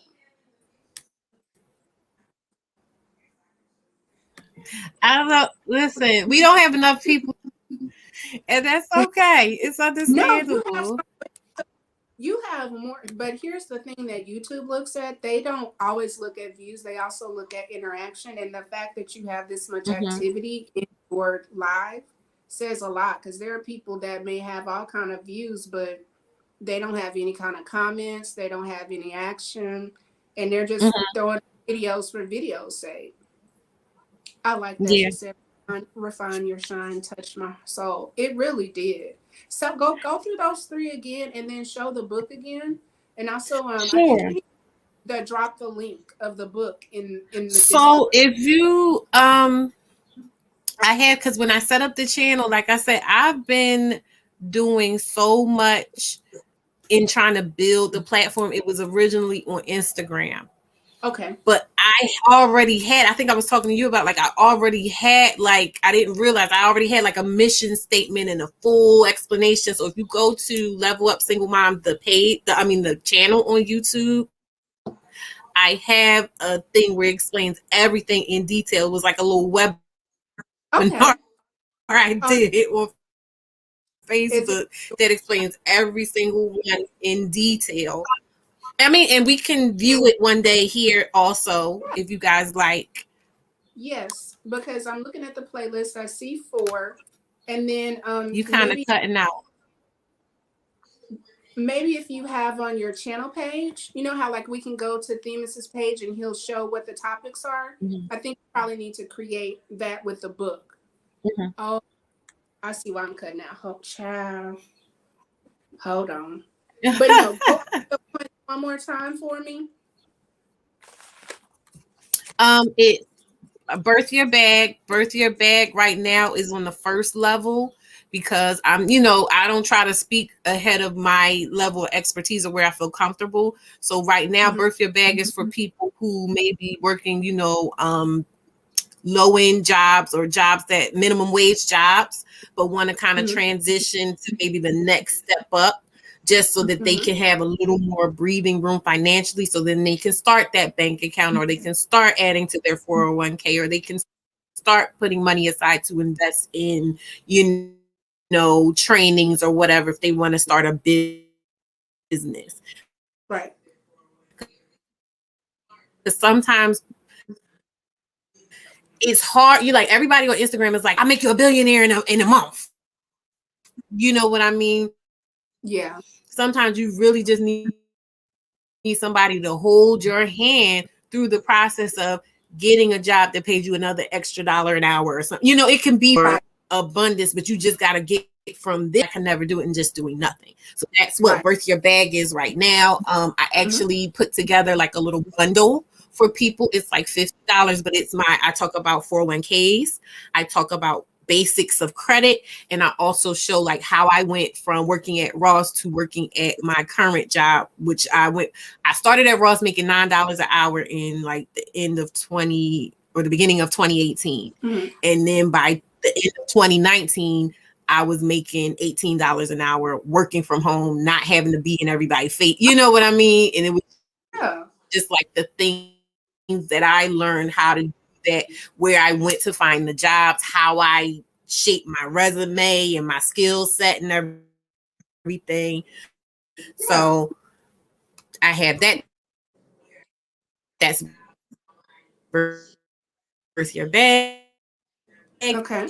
Then build your boundaries. Like I said, build your boundaries is probably mostly what the YouTube is going to be, where we're talking about these emotional things and how they affect the way that you show up in the world, how they affect the things that you will accept, or how that can help you just to make better decisions. You choose better. So I'm giving answers on how to choose better with steps and person and figure. She said, "How you fix yourself up in those decent jobs, but spend on your money or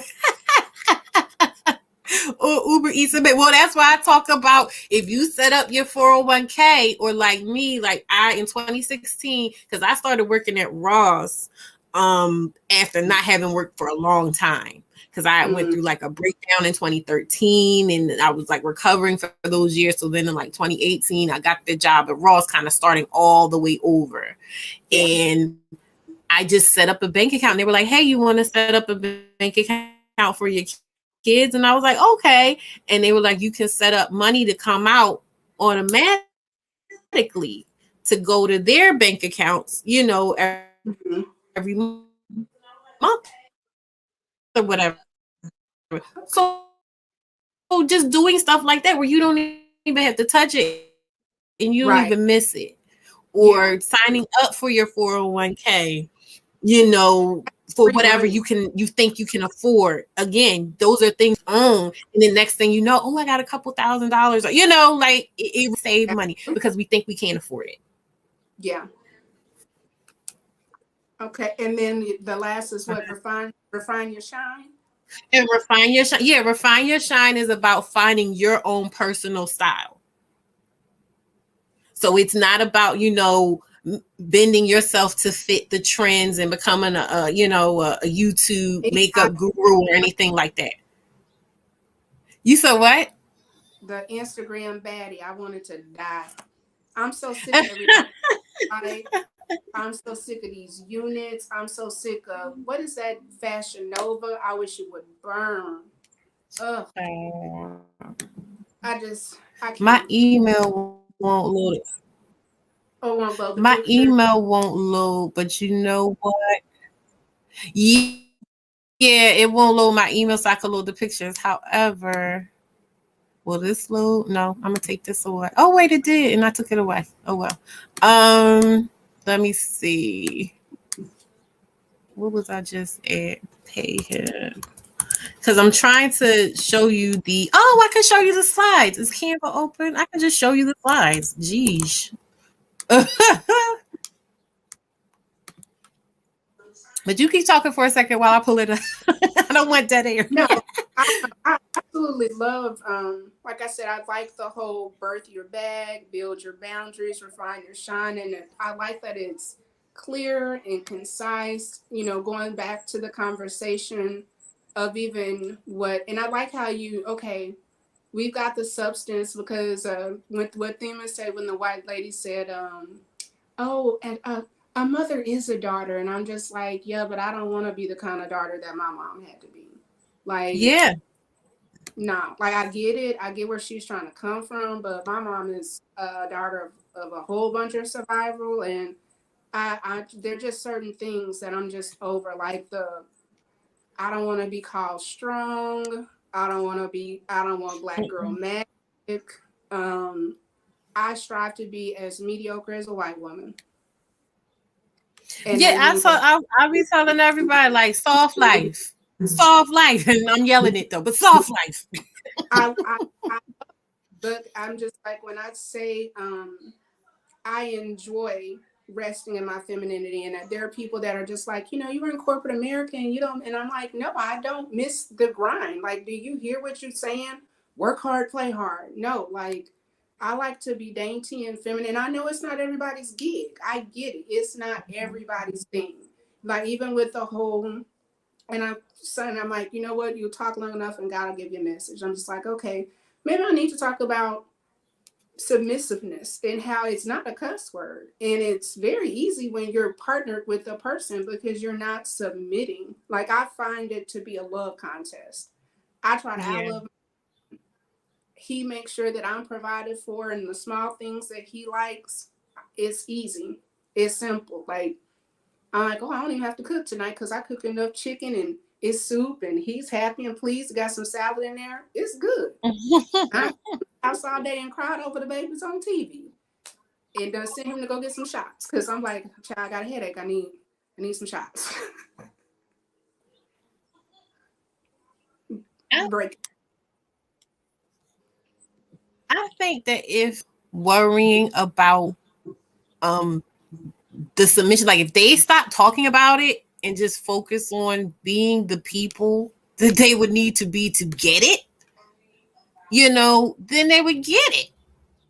Because there's a lot of discussion of it and a lot of insistence that it be given, but it's not enough of the environment that we need. Like, I was reading this thing because I was going to, when I was trying to figure out what I was going to talk about this week, I was going to talk about obesity in the community with the Black women and everything. Because my thing is, like, you guys want to talk about how obese Black women are, but you also want to ignore the fundamental components of why we're so big. Stress is a factor, and the stress comes from where we're living and the conditions we're living under, and the fact that we don't have any money, and the fact that we're unsafe, and the fact that we're unsafe around you, and like all of those things. So, and I know we had a conversation when somebody was like, they're not around that many affluent people, and like in our friend, we're the poor couple, and we have a 3-bedroom studio with no kids.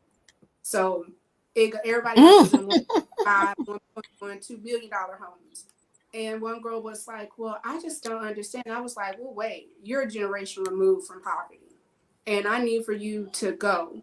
And I want you to tell me where a Whole Foods is on the South Side. Where is a Kroger?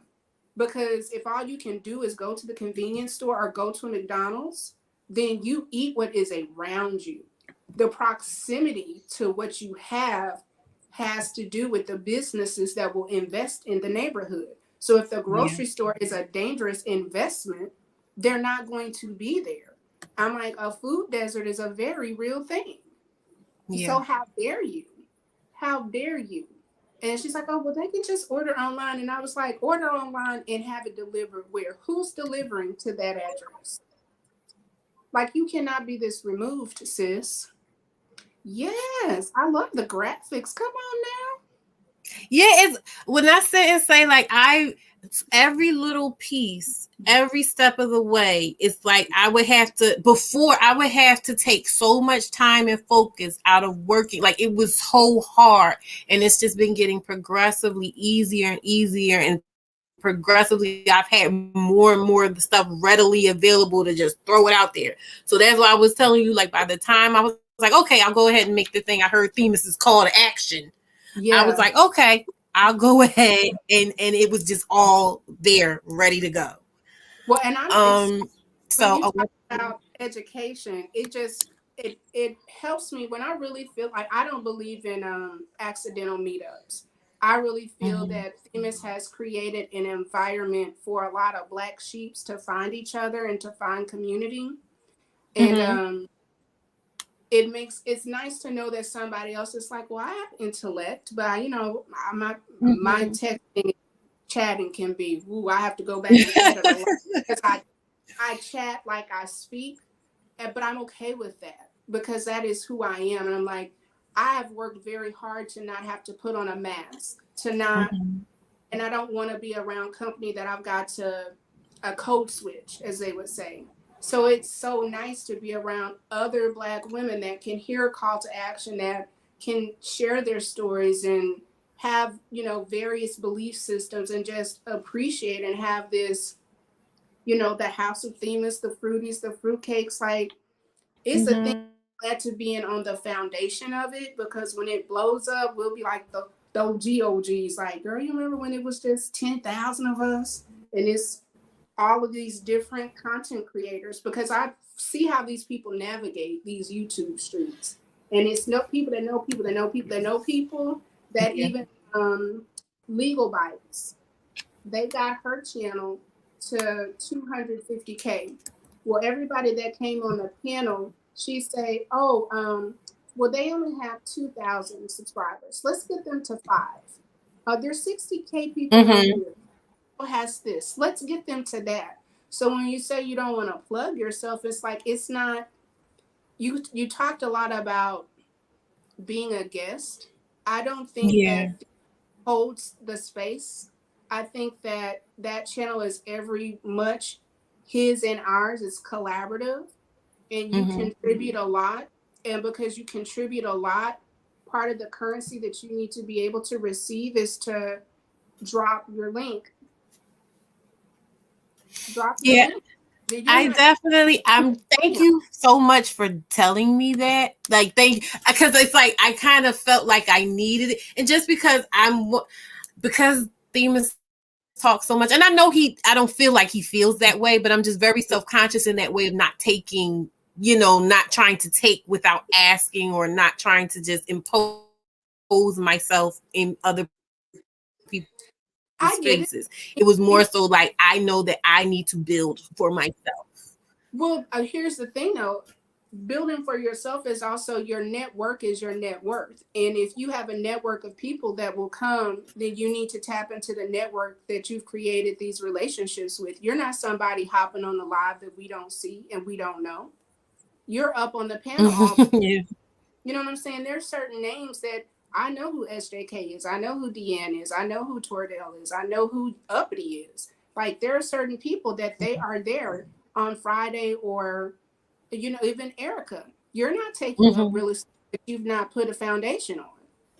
You're simply getting currency back from the energy that you've put, because he can't talk to himself. I mean, surely if he talked to me, Jesus. Yeah. Them conversations be like, my God, are you really? Really? Lord. It always blows my mind, even though we see it over and over and over again.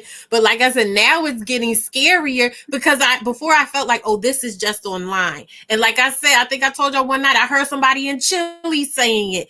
And then I just was having a conversation with, I be having conversations with people in my real life, and I'm hearing the same stuff. I'm like, oh my God, it's coming for me. When you say high value, I'm like, somebody said sexual marketplace the other day, and I was like, we will not. We will not, because at this point, if there's a sexual marketplace, then you're equating that to the stock market, which means that one or two of us, or both of us, are whores. That means we're being paid for sex. That's not, and I promise you, if you have to pay for mine, you will never be able to afford it. So let's not use. That's why I'm like, you don't even, you can't even conceive the value. Okay, you can't even conceive the value. When I tell you, when Themis said to him, and getting back to the mothering, when Themis, he said, I'm not an intellectual. Like, he played with him for a hot second. And I was, when he said, I blame my mother, Themis said, oh, no, wait. Stop. Yeah. And got him all the way together. Like, and that's what I'm saying. Like, that's why I enjoy Themis, because Themis questions people the way I question people in real life. And not because I'm trying, I'm trying to understand. And I'm trying to, figure out if you realize that this sounds confusing, because it sounds confusing to me. And then the more you start questioning, the more they start sounding confused themselves. And I've always been like that. And I've always gotten people kind of gotten mad at me because I question them like that. But it's like, I'm trying to be on the same page. No, what I've learned in just watching him, I think I've been watching Themis for about a year now. I love that we can't cuss in the response, because before, my natural response would be like, and I was like, oh, I can't. Okay, let me figure out how to. Let me word this. He makes you think, and then even when certain people come up, and it's just like, oh, you again. Okay. Yeah. And I just don't understand the disconnect. And I hope that Jada follows up when she said she thought about Jaden and Trey. I hope that she does something about mothering in Black men, because there's an epidemic that we need to recognize. Because if these men feel this deficient and they don't have stable relationships with women, then the only person that you can arguably be this upset with is your mother. And we may need to teach them that they need to go get some remothering. They wouldn't like that. Well, I mean, they wouldn't like that, because Jaden, especially Jaden's not what they think men should be. But Jaden got swag, and Jaden, you know, like I love that song. I Can't Live. I listen to that often, you know, because it's just like, I am what I am. And that's it, period. Like, there's nothing else to say. I mean, I do love how those kids have, they are Black, but they don't necessarily fall a line in what we feel like Blackness should be. And I like that we can reach above. And that's, you know, I know last time that I was on, I know people were like, oh, she's an elitist, or this, and I'm just like, no, it's time to evolve. It's time to evolve. It's time to, you know, we did that. That was cute. It's time to get into something different, because that's clearly not working. The time for it has passed. It worked, like I said, when we was in survival mode, when we was in harsher conditions, okay, that worked. But the reason I feel like it's kind of being morphed into like a monstrous caricature is because we're not in those conditions where we needed to have the anymore. You know what I mean? So now we need to adapt to softer lights. It's just like when I was talking about the other day, I know it was probably a foreign thought, but I'm like, I've taught so many Black men yoga, and I have touched them, and you can just feel their body, just like the tightness kind of melt. I'm like, you just needed somebody to touch your shoulder? Oh, you just needed like a little dab of lavender? She said she's got my vocabulary. I just want us to learn to love on each other. And it's so toxic. And I get that why Black women are like, I'm done loving on Black men. I only want to love on other Black women. I'm like, got it, 10-4. But in this healing, know that if you shift the conversation, and I'm really big on speaking your life, and I'm very concerned with the language that we are speaking on to men. They're dust bags, they dusty, they this, they that. Well, if you're always calling somebody something negative, they are going to live up to the expectation. Now, I'm not saying speak life into a dead man. I'm not Jesus. I don't want you to raise nobody from the dead. I'm just saying, like, save a little space, have a little bit of hope. Or even if you have opted out, you don't have to speak down, because you get what you give. And you know what I think? That's why bridging the gap is so important, because for you being someone who is sitting where I hope to be one day, in terms of being married, you know, and having come through all of that, and being in a space where I can feel safe and I can be soft and radiate, you know, feminine energy and all of that. I'm finding that I know that I'm getting there, but I really had to we think it's about how we're projecting. We focus so much on what people are perceiving about us instead of focusing on how do I feel in my life experience? How do I feel in my body? How do I feel in the exchanges that I am choosing? Right. That I am what's that called? Not acquiring. Attracting. Not even attracting. You know, what is curating? Oh, yes, I do believe that so it's funny that you say that. So in our house, even though I am a fitness professional, so I've got I have trade in the sense of I'm 500 hours of Ashtanga, 200 hours of Hatha, 100 hours certification for gentle yoga. I'm trauma yoga certified. I have my spin instructor, Zumba. If it's fitness, I'm into it. But one of the things that I had was I had to learn how to be in my body. And one of the things that even I have to tell people, even when you feel pain, if you have come from a place of numbness, celebrate the pain, because you now are no longer numb. And from being not numb, now you can take the pain to pleasure, but you got to come out of the numbness. So when you feel like, oh, my knee hurts. Oh, well, what did I do to make my knee hurt? Well, what did I eat? Well, did I sit around? Did I move enough? How can I identify this condition? And then I tell people all the time, your issues are in your tissues and motion is lotion. Everybody's not going to want to work out, but do you like to dance? Do you want to swim? Find your thing. Because for a long time, I hated going to the gym. Like, hated it. I loved yoga. And I was like, I don't want to lift weights. I don't want to do that. Now I will go to the gym, put my music on. But that's just where I am this season. So it's like, you may be into yoga for a little bit. That may change into, oh, I love spin. That might change to, I love to swim, which is why I keep my hair short. Because it's like, okay, well, do I want to have beautiful natural hair and be scared to get my hair wet, or cut it off and jump in the water whenever I want to? And my hair I'm growing my hair. That's why I said, I went natural for years and years and years. My hair is virgin hair, but I'm about to do a Brazilian straightening treatment because I'm like, I want both. I want my hair to grow, and I also want it straight. And I also want to start moving, so it is what it is. The silk press this is what I'm about to do. You're going to come back and you're going to be featured for my first Refine Your Shine live.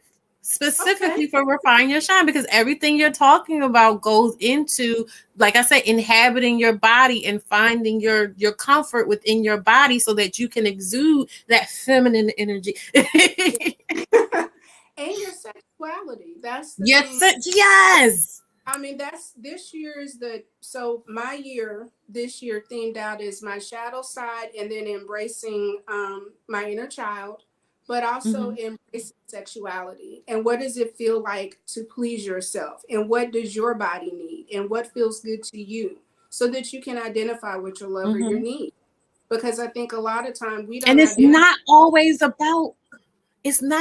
I'm sorry to cut you off, but I'm excited because it's not always about sex or, orgasm. I get so much pleasure and so much sensuality just from being and sitting and feeling the breeze and getting fresh air and, all types of stuff like that. It's all sensual. Like getting a nice bubble bath and putting you some bath bombs in it, putting your oil in it, throwing on a candle, get you a glass of wine or apple juice, turn the light off, lotion your body down. I tell people all the time that, if you want to talk about like luxury items, instead of going and get, your $20 bags from Ross, don't buy any bags for a year, and then go ahead and get you one nice handbag. And then if you get into it, if it's your jam, like, okay, I have a Gucci, I have a Versace, it's not my jam. I'm like, this is stupid. I put pins in here. But if that's your thing, girl, go off.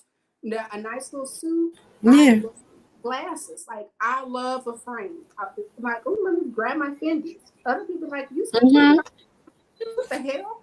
But it's my thing. No, yes. Like, and then when you talked about like eating meals, save up $10 to $20 and find that restaurant and go have that experience.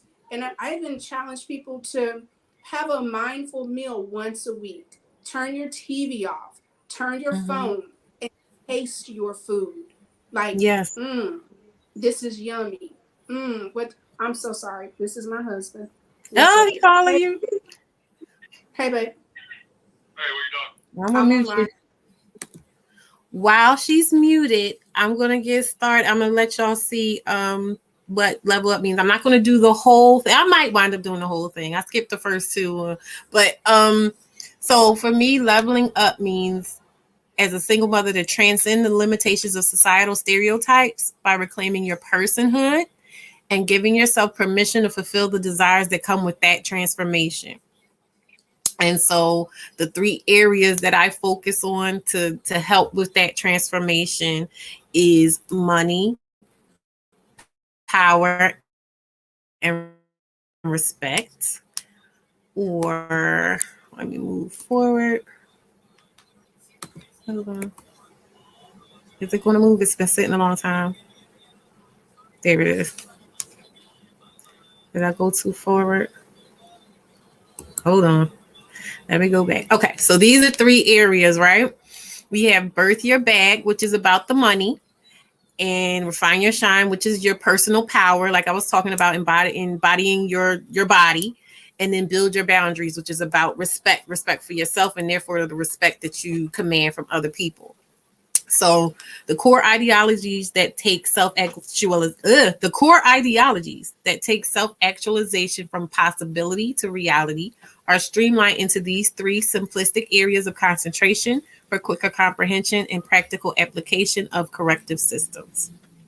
So, like I was saying with the birth your bag, you can leverage the skills, knowledge, and resources that you currently possess to position yourself for the financial abundance you've been praying for. Through Refine Your Shine, you can become your own icon living and convey who you are and what you deserve through your visual appearance.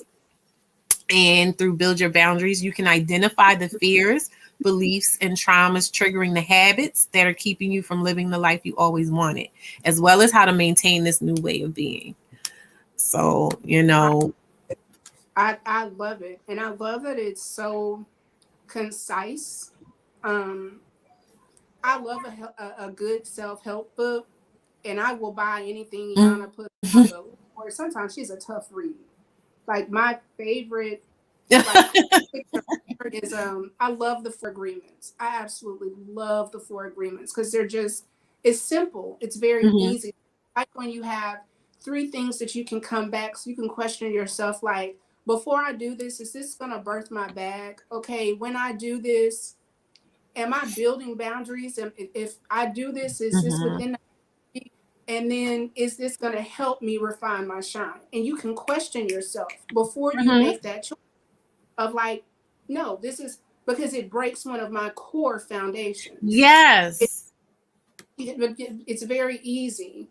I love it. I love everything about it. Yeah, I'm glad. I mean, and if you guys like, I can go into more detail about the individual absolutely points. Okay, good. Oh yeah, this is fun. This became more than I thought it would be.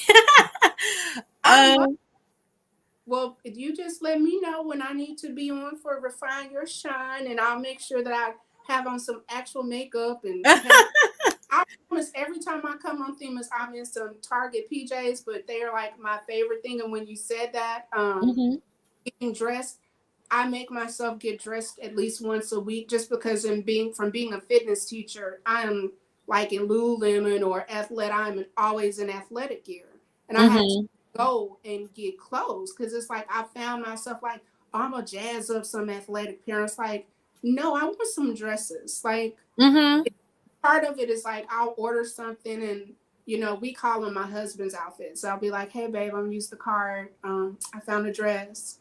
And then or he'll be like, you got a delivery. I'm like, when I worked at Ross, I didn't spend up all my money, but like I stocked up on so much because I was just, like I said, curating. I was curating, my things, and it was so easy. And then I had that 40%, a 20% discount, and then 2 times a year they would give you 40%. They would double it. So I got my Balmain sunglasses and my Fendi sunglasses. Yes. And just my little pieces and stuff, and then all the rest of the stuff, because I will wear, like I said, some Fendi and some rainbow, and you'll never know. Here's the thing, and this is what a lot of people don't understand in the high low of it all. Like, if you were to go right down to Target and go to J. Crew has a particular suit outfit that retails for $438. The same 2 pieces in the same color are on Target. Each piece is $44 or $34. Between the difference is one has a cuff, the other one doesn't. And I'll tell somebody, like, you can buy an item and get it personalized. Like a pair of jeans and take them to get tailored. So it's better for you to buy, if you're a 10 by 12, take it to a tailor so it's custom to your body. Go and get a nice, and then you get yourself those staple pieces. Get a really nice suit. Maybe you go to Goodwill and you buy the suit that's a size too big, take it to the tailor, and for $30 or $40, you have a custom suit. And what many people don't know is folks with wealth will be at the Goodwill, honey. Listen, first of all, you go to that Goodwill, if you finding the stuff in there, that means they be in there. Because you will find, the designer, the vintage, and all of that in there. They're thrifting. Oh, I love to thrift. Oh, this is girl, you went to the Goodwill? Okay. It's funny to me how even within our circle, like, we don't call it Target. It's like, girl, where'd you get that from? Red Dot Boutique? Oh, you don't know them 20% discounts? Listen, because mind you, the stuff is already low. And me being there, I know when they're doing the markdowns. I remember I was buying up all these, now don't tell nobody, I was buying up all these jeans, these, what are they called? 7 for All Mankind? It wasn't 7, it was a Rag and Bone. Oh, yes. They had a bunch of Rag and Bone jeans that nobody bought, and they was on sale for like $15 and stuff. I bought a bunch of them, and I was like selling them on eBay. You know what I mean? Like, it works out. And then when you get the markdowns of stuff that either people bring back or they just never bought, and it's 25 cents. Let me tell you something. Child, like, that's what I told them. I might come back. I might come back just a few days a week just to be in there. To see. They don't do it anymore, but at Nordstrom's, in Nordstrom's rack, it used to be that if you picked up something that didn't have a price on it, they had to price it a penny. We would literally go to Nordstrom's, and you would just try to find the items that didn't have a tag. And then you go up, and it would be a penny, a penny, a penny. You gotta go, Nia. You gotta go on Monday mornings, like when they open, because that's when they're doing the markdowns, and follow them around, because there's going to be some stuff in there that's 25 cents. So you might get your Christmas presents or something, if you go there. But yeah, go in the morning on a Monday, because that's when they're doing the markdowns. I mean, that's the thing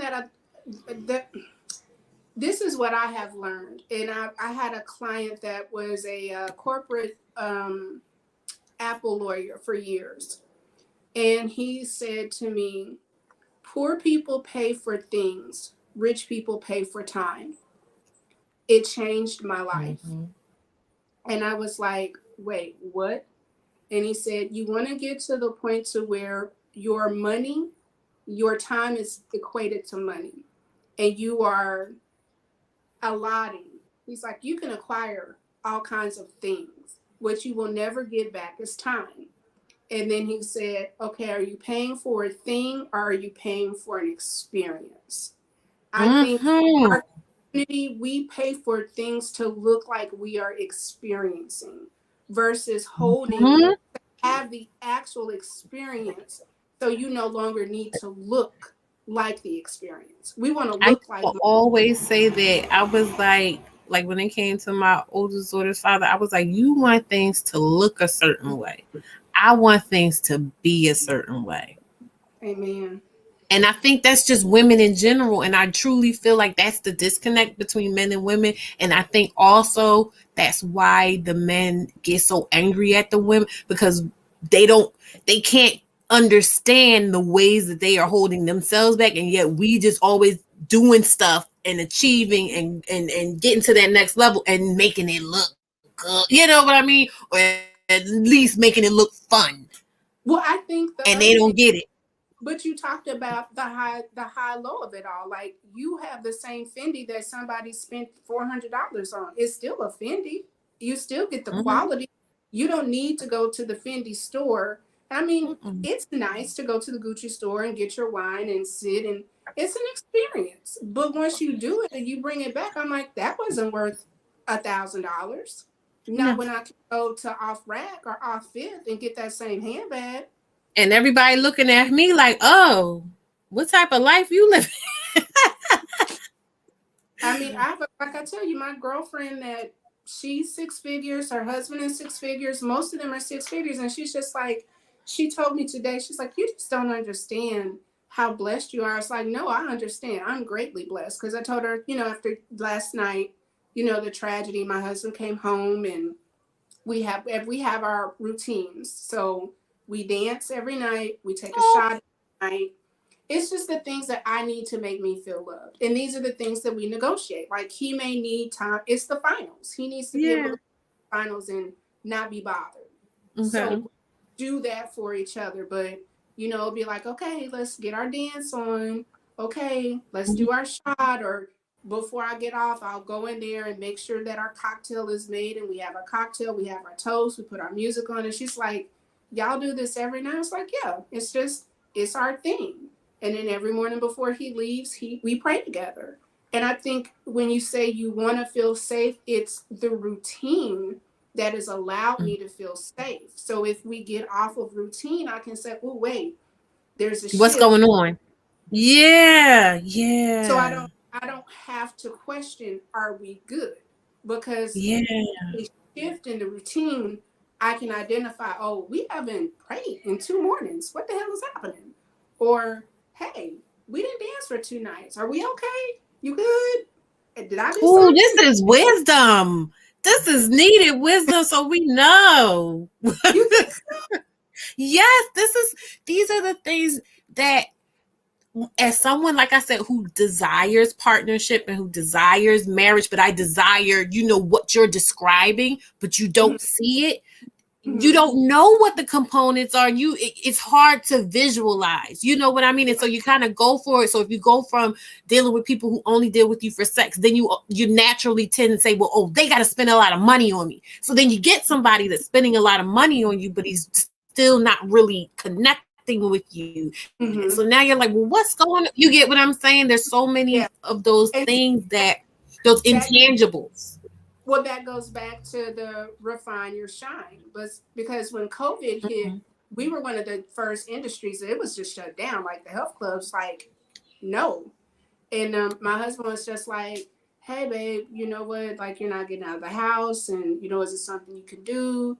And then we converted the garage into a gym. And he was like, well, you're working out again, but, maybe you need to do something. So my girlfriend was teaching Afro pop dance.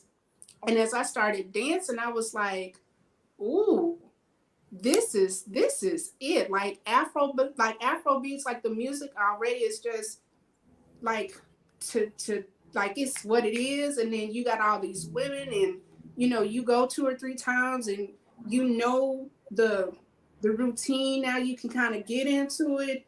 And I really danced myself to a healthy place. Like I love everything about dance. So I'm like, okay, what makes me happy? Dancing. How can I connect intimately?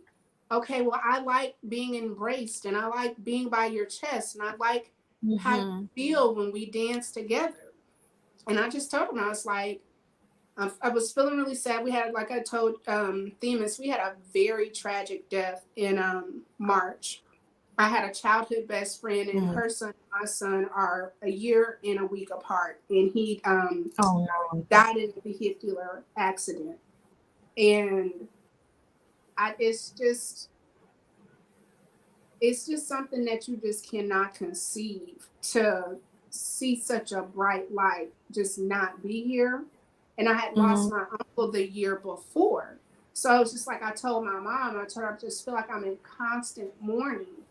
And I told my husband, I said, I feel myself hardening. And he was like, what can we do? So we started doing the toast every night. It's for my uncle until we had his service. Nice. And then I was like, well, this is cute. And he's like, yeah, we'll just, so now our toast is wealth, love, health, and success. And, his thing is intentional love, but we say that every time we toast. And then, where you find him at? I love that he even cares about this type of stuff. You know what? I'll be very honest. We dated a very long time, for years, and cohabitated for many, many years.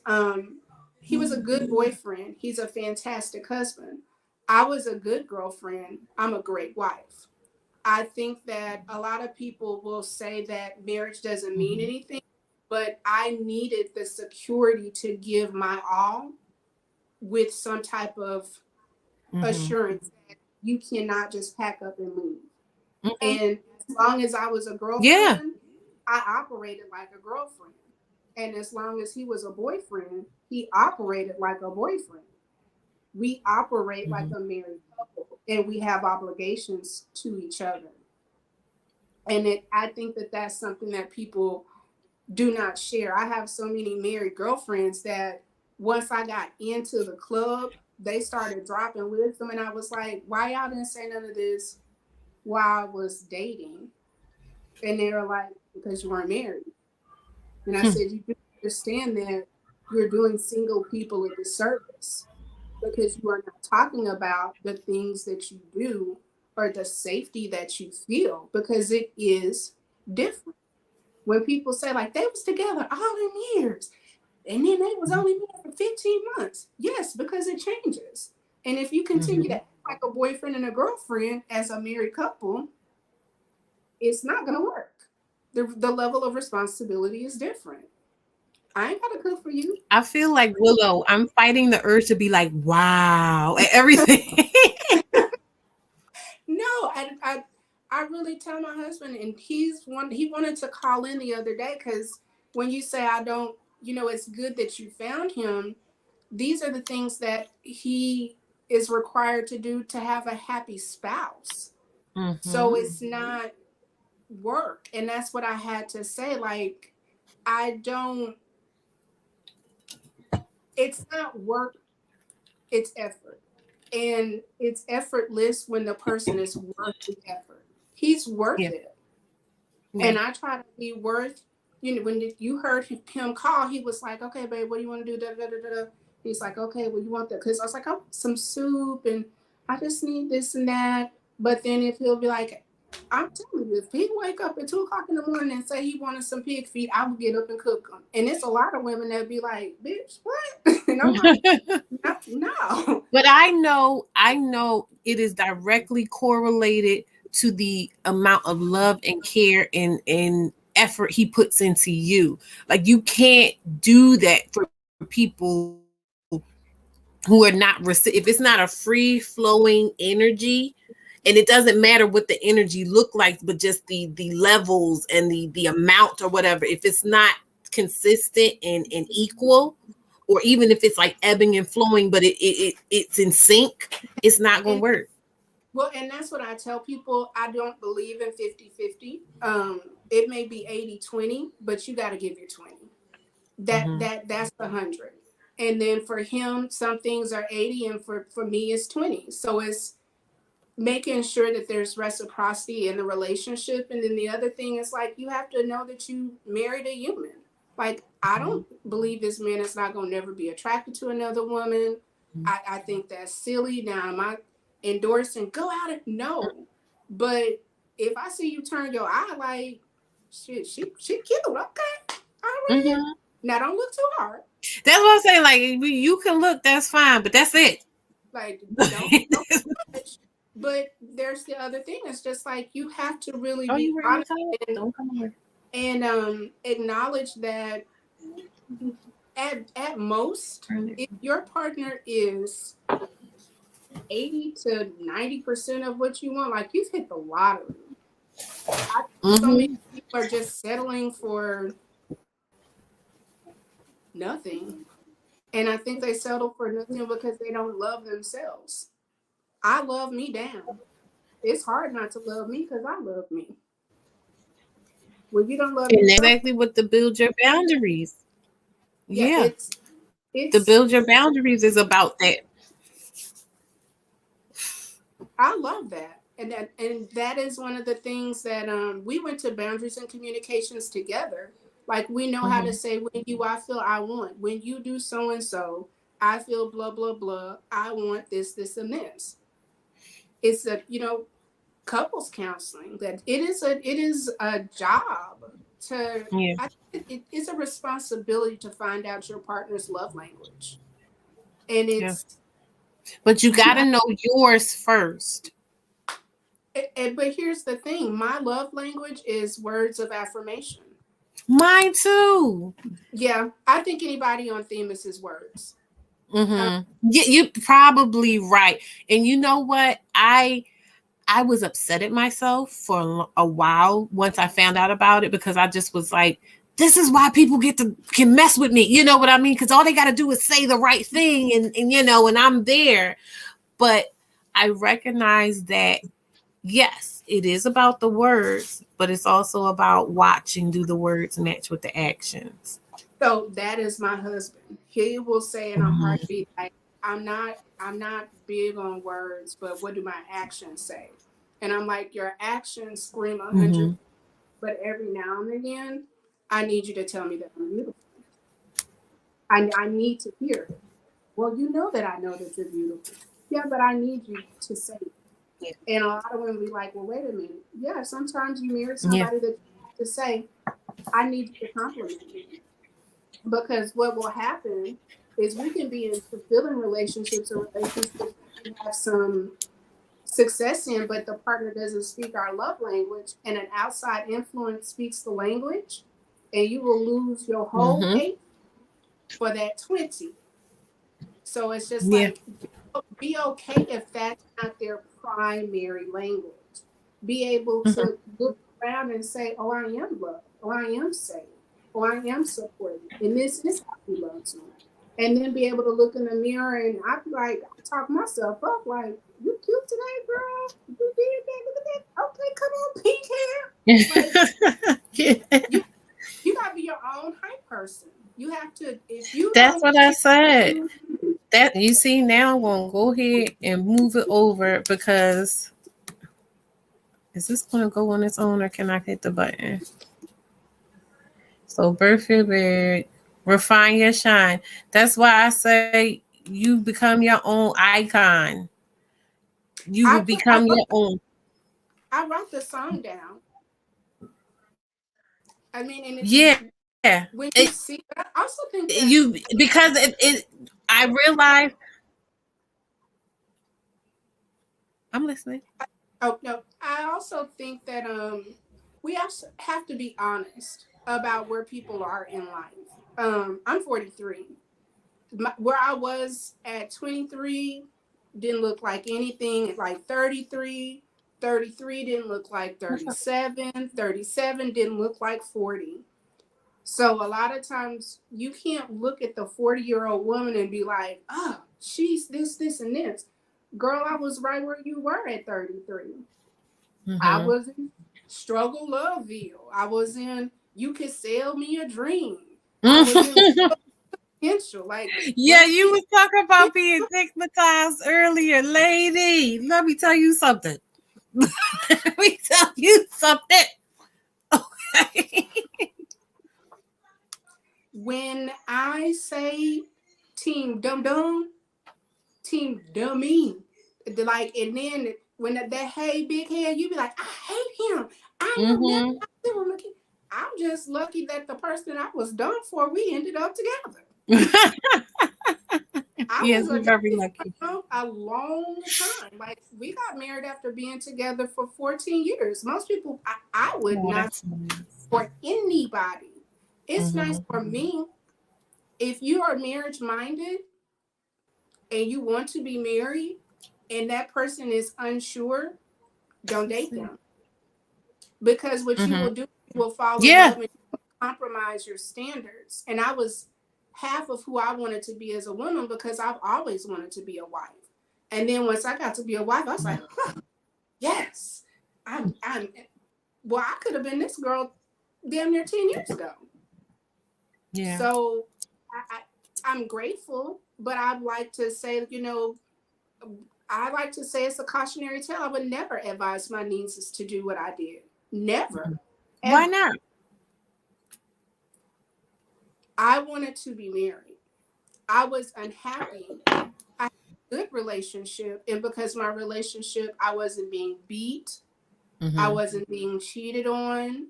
I was with somebody that didn't have a gaggle of kids. So because I had a good man. He was a good man. On paper. He's a good man, Savannah. Yes.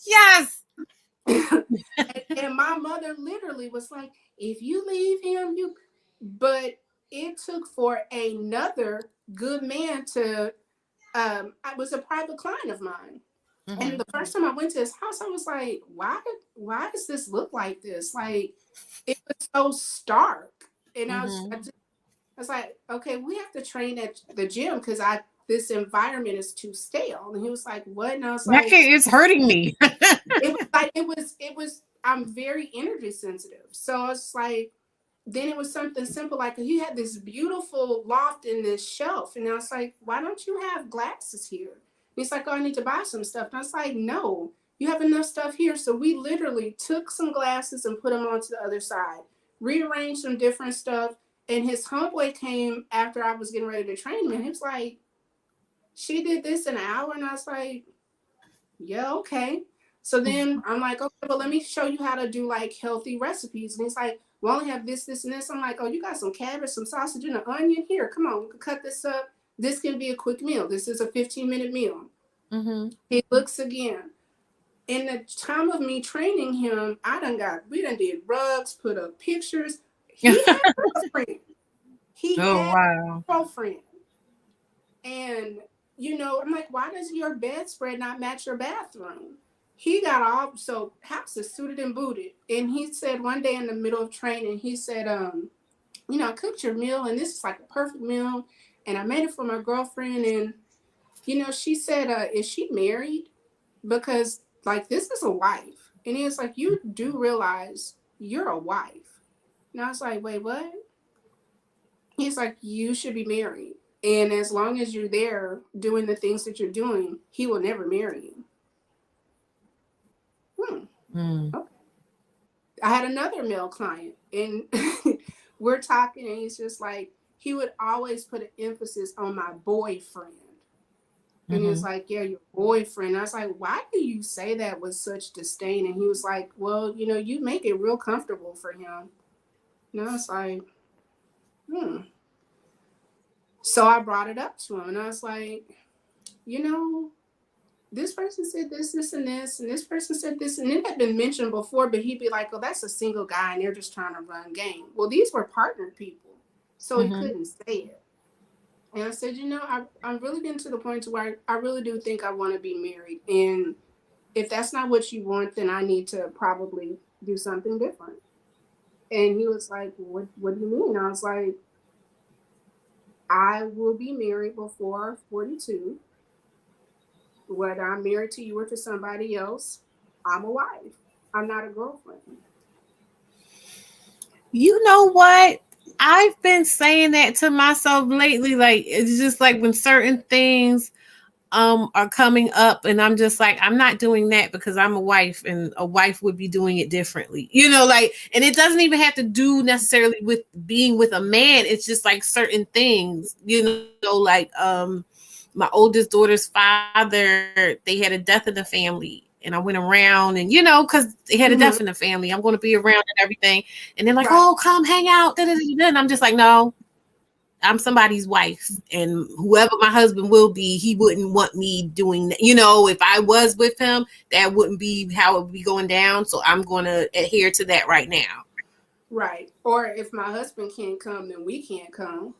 And I'll be honest with you. I wouldn't take we be doing something else with his family. It's not even worth all that. It's just, I completely understand. But I literally had to just start saying, like, yeah, I do want to be married. And I am a wife. And I am worthy of a commitment. And I'm not okay with just being a girlfriend. Like, I need the piece of paper. Whether people just say it's a piece of paper, I need it.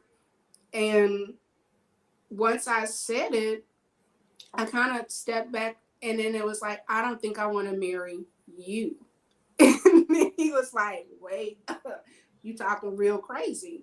And I was like, no, I don't know if I see you as my husband. Like, we've had a good run. You've been very good to me. I don't want to not be your friend. I don't want us to, start hating each other. And then he proposed. And I was like, this is a struggle proposal. Yeah, like I don't want that. Now, I feel like this is like a lifesaver. Like, no, I thank you, but no. Like, I don't want to just be married. I want to be in the right marriage. Right. And that was important. And he was like, well, I don't understand. And I was just like, I don't think you have the tools to be a husband. And he's like, well, what do I need to do? And I was like, we'd have to go to counseling. We'd have to go to premarital counseling. We'd have to do this, this, and this. And like the next week he came and he's like, I have a therapist. I have the first appointment with them. I was like, oh, okay. And he's like, well, if you wanted a ring, you know what? I don't know why, because I feel I'm glad he actually went and did it, because I feel like they pulled that out. I don't know if you ever saw, it was on Instagram or something. They were saying like when the person was like, I went to see the lady. I went to see the lady. What lady? You know, I've had that so many times. Oh yeah, I'm going to therapy. Okay, we can go to therapy. That's what I've been given. Like, we can go to therapy. Okay, tell me when the appointment is. Yeah. No, he went to therapy. We saw his therapist. I had my therapist, and then we went to therapy in church. Like, we were like therapy down, and then we were reading books, and then we were watching. What is her name? She's a white lady. Mel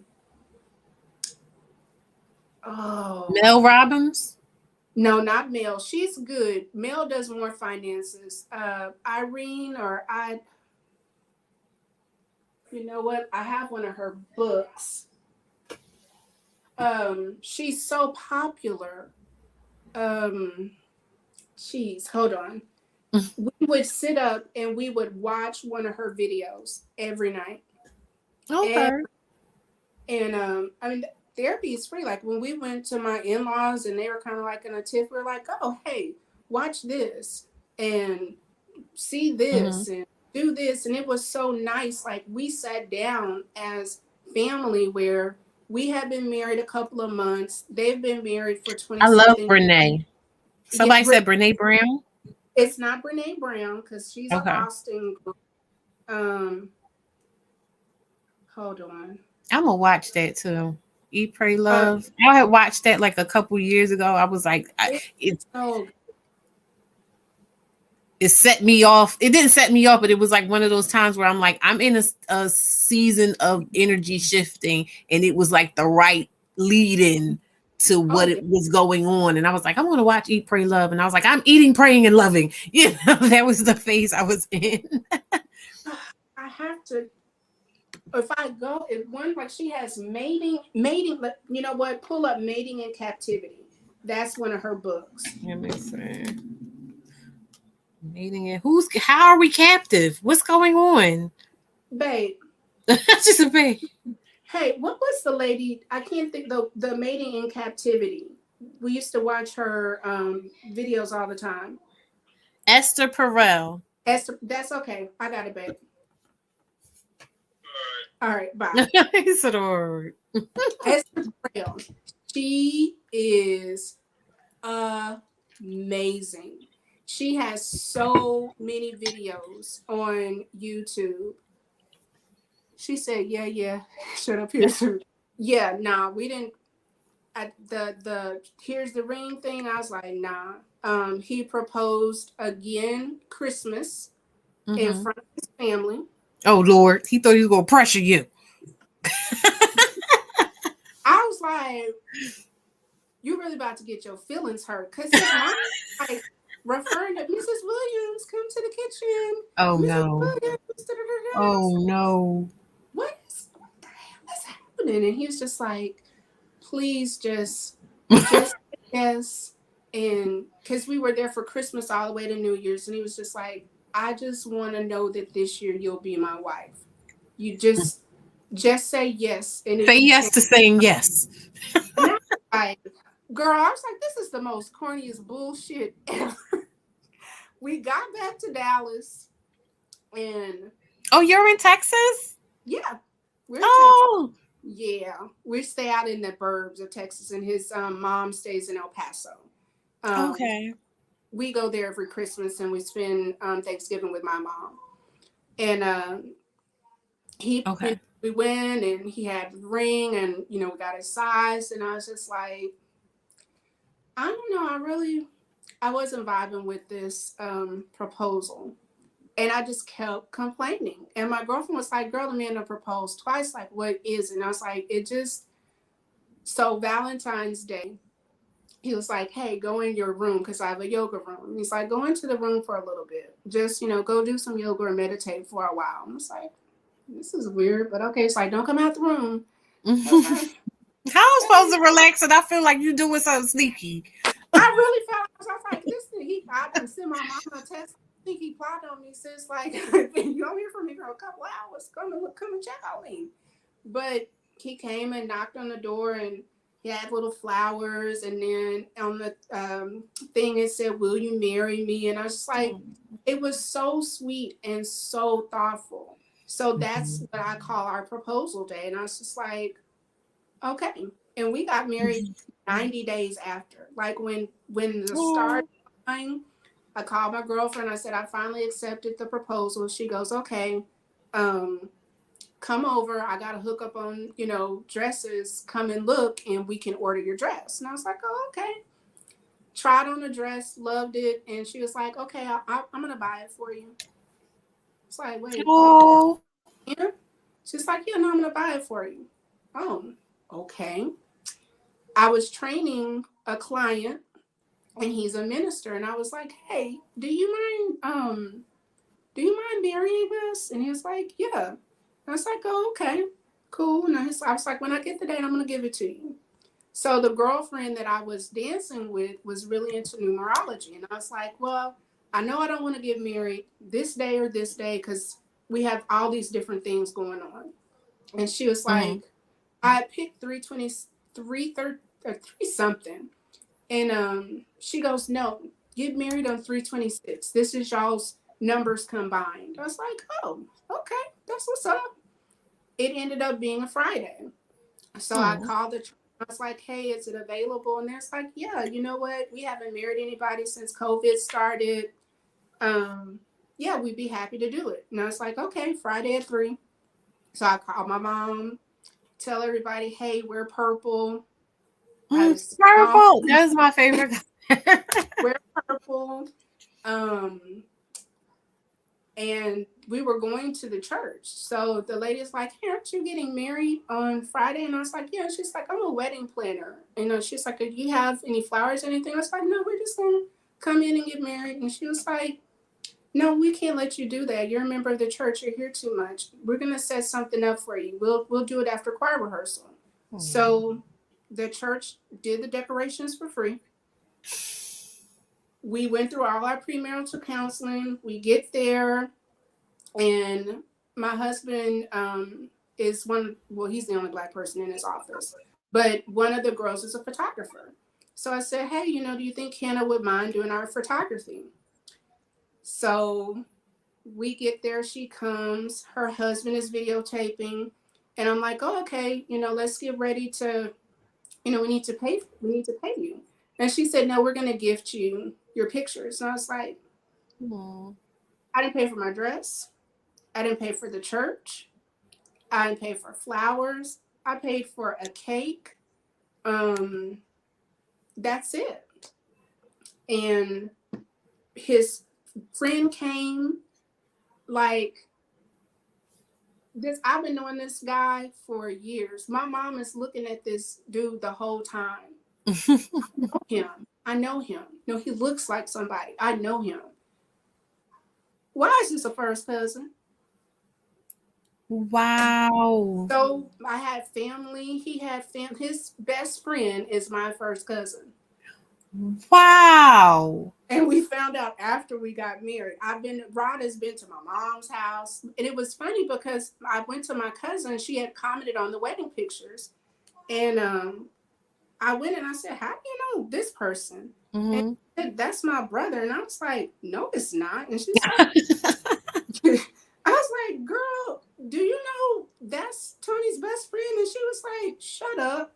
We called our moms and my mom was like, that's Muskrat's child. I know him. And I was like, wow. So it was my son walked me down. My nieces were my bridesmaids. I'm trying to see. I wish I knew how to do a video because I was about to say, I want to see pictures of this blessed union because that folks is called alignment. It's period alignment. I'm trying to see because I should be able to go under home. Let's see, library. Okay, here we go. Your videos. Share video, copy. Let me see, chat.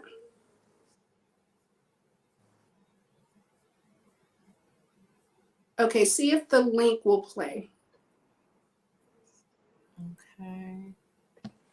When it come through, it didn't come through yet. I knew it had to be some kind of a delay. But yeah, it was, and I can just say, like, the transition to being a wife was just smooth. It's easy. It's not, I don't feel like we're working. I don't feel small. I don't feel constricted. So when I hear people like, I don't need a man, and I'm just like, just heal. Work on you. Be your whole self. I was with him while I was healing. But once I was like, hey, brother, appreciate the time, sir, but this this ain't serve me no more. You know. I mean, I'm like, if outside people are looking at me and like, wife, you know what? I am a wife.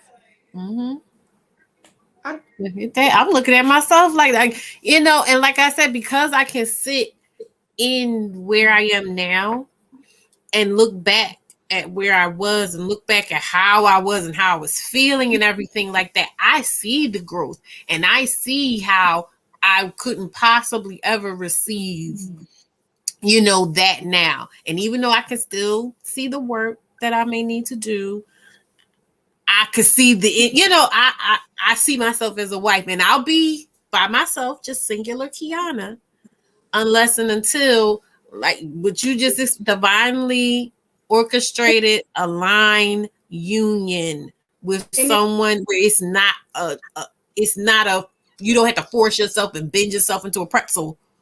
No, I'm me. And I was telling my girlfriend I dyed my hair pink. And I said, oh, my husband likes my pink hair. And she said, do you not realize that your husband just likes you, and whatever you do, he's going to be okay with it? And I was, she's like, you're very loved. She's like, anybody that sees me will shift and be like, you just look different. Like, you just different. It's like, I didn't know how much resentment I was holding. Because I was lying to myself. I was saying I had enough, and I didn't. It wasn't, and it's like it was so simple. It was like, I don't like the whole, oh, she's a pick me. Who don't want to be picked? Like, nobody want to be. There's a difference, and the thing is, some women who are still in that space will receive any woman who is, you know, speaking positively on men that way. But there is a difference between your energy and I ain't gonna say her name, but you know who I'm talking about. Oh, there's a difference. One being that you're actually married. Let's start there. And then the other one just being the nonsense. She says, and I'm just like, girl, that's not how marriage works, because you may marry somebody that he don't care if you never cook or clean. And that's one thing that I'm just like, love is not an act of labor. And I want us to come out of that. You should not have to be your husband's mother. And if you marry somebody that, what if this man really can, all those services can be paid for. He has a chef. He's got a cook. Child, listen, let me tell you something. I remember I was in my apartment and I was with, I won't say which one, but one of my baby fathers was there. And I had asked him to come there because I was like, we're going to try. Let's really give it the good college try. It was my place. But I'm like, come on. And I remember he was talking to me about, you know, what he was looking for in a wife and blah, blah, blah, blah, blah. And he was like, well, what about cooking and cleaning and stuff? I said, the way I see us working, because mind you, I'm looking at him like, yo, I see this, and this leadership qualities in you. Your character's a little off, but I see that you can get there. Yeah. And I'm like, I got, technical skills and background stuff and really intelligent and wordsmithing and all that. We could be a force. That's what I'm thinking. And I'm like, we can pay for it, maid. The way where I'm going with it, we can pay for a maid. We can pay for a cook. He said, nah. You just want to see somebody toil for you. Okay. And that's I tell a lot of women all the time, I'm like, do I cook every night? No, there are many nights where I'll be like, hey, babe, kind of tired. And he'll be like, hey, what? Struggle. Oh, yeah. There are times when he'll be like, you've cooked all week. Like, nah, like I'm going to bring some home. Don't cook tonight. And oftentimes I'll be like, I already cooked, grab something tomorrow. But it to me, when it feels like, they are rich and in love.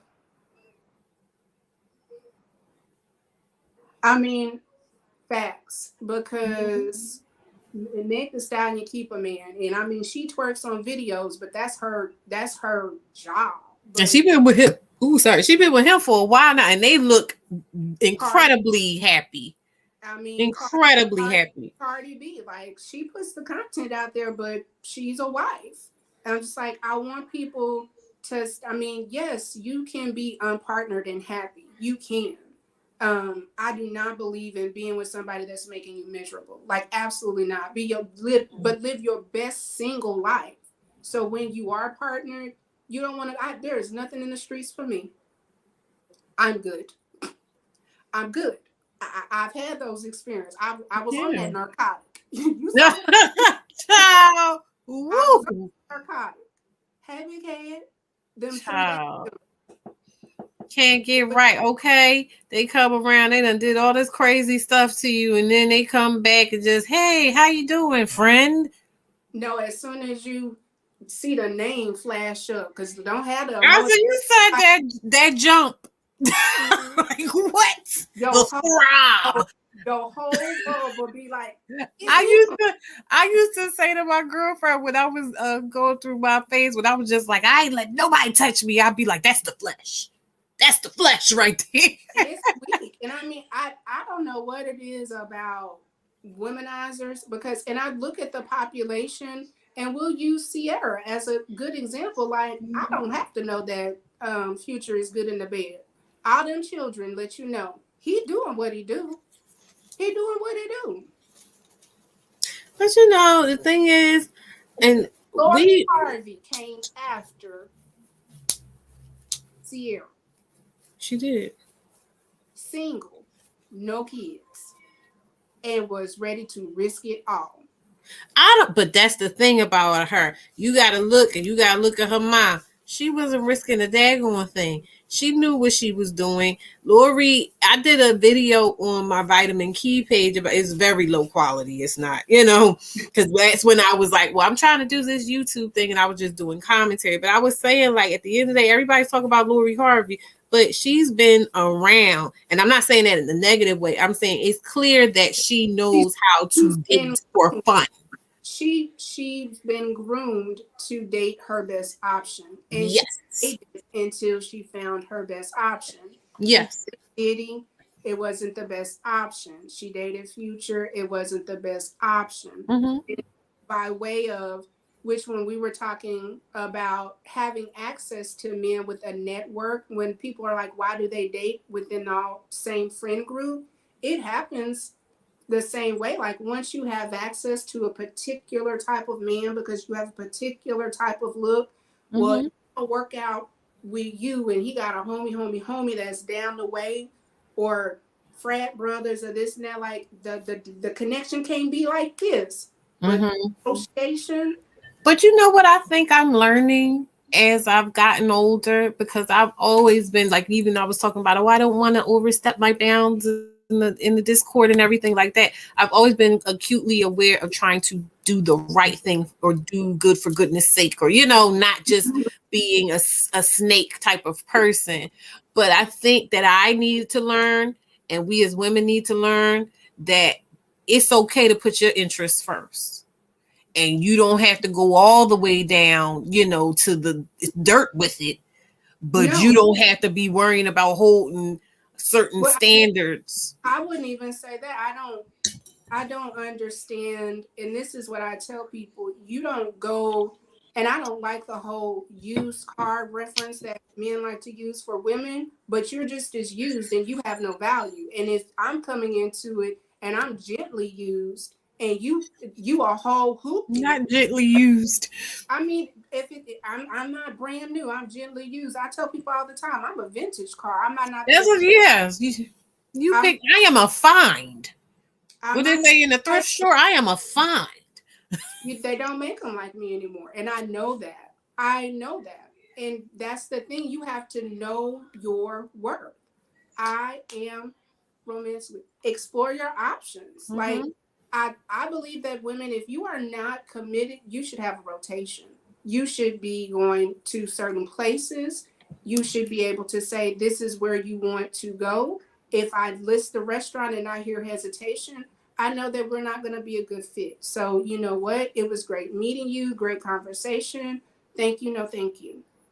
It is okay to say no. When you date out of scarcity, then you will take scraps. I like a full meal, and I wanted to be presented in a particular way. I'm not going. I told this one dude, all you can offer is Chick-fil-A and semen. What the hell? It's a semen shake. No. Yes. You know something that I love too? When you get to that point of really loving yourself, you don't care what you say to people. And it's not like you'll say things for shock value. You just be like frank with it. And because I'm like that. And I'll say things. And I remember like certain dudes, when I would say certain things, they'd be, your mouth. I'm not trying to be smart. I'm just telling you, like, I'm just talking. Like, it is what it is. Like you have a job. This is your job. Your job is come over here, crack the back, and get the hell out. No, you cannot say night. Goodbye. Yeah. Good day, sir. I said good day. Thank you. Yeah, enough. I know my house is nice. I know my house is clean. I know that I can cook. I don't need your validation. I had a and none of it is for you. None of it is for you. And you ain't put in on none of this, bro. So if you moving up in here, we're gonna go get a new couch. Everything that we have. Everything that's in this home, we've acquired together. And even when we moved in, I kept a storage for 5 years. Like, no, if this don't work out. And that's the thing. It's like they said, what was the theme was showing? Was it Hafiz talk about you're planning for the worst case scenario. But when we don't plan for the worst case scenario, what else? You should have chose better.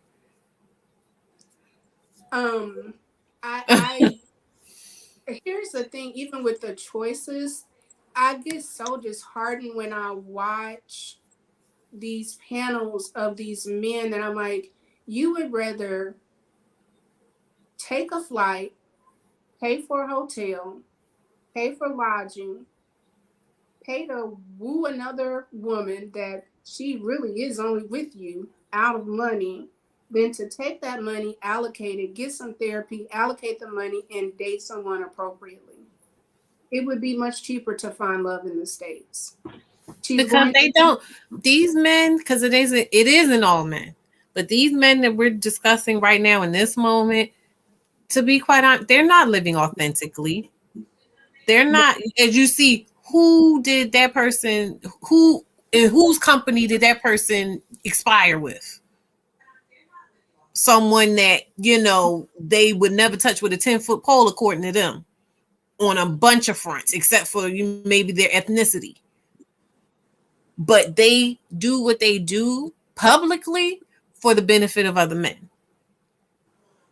And not even them. Not even themselves, for the benefit of other men. The link, it didn't come through. Didn't.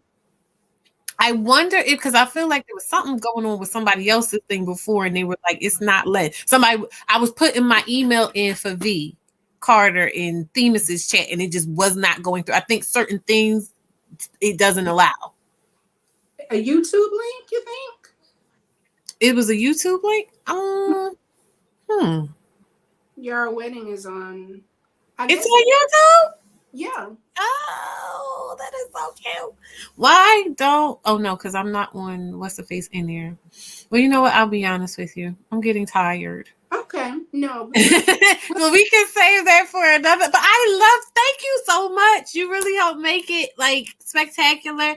Thank everybody for coming. No, it was beautiful. I look forward to scheduling the Refine Your Shine. And yes, I'm going to get with you in the Discord to coordinate.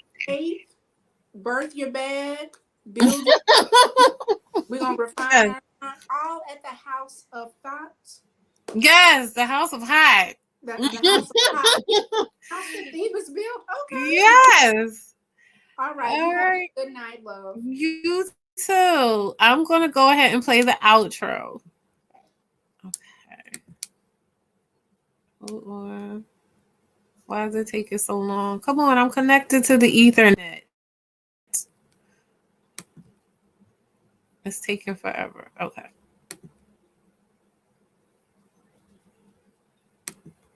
I don't see it. Oh, we were...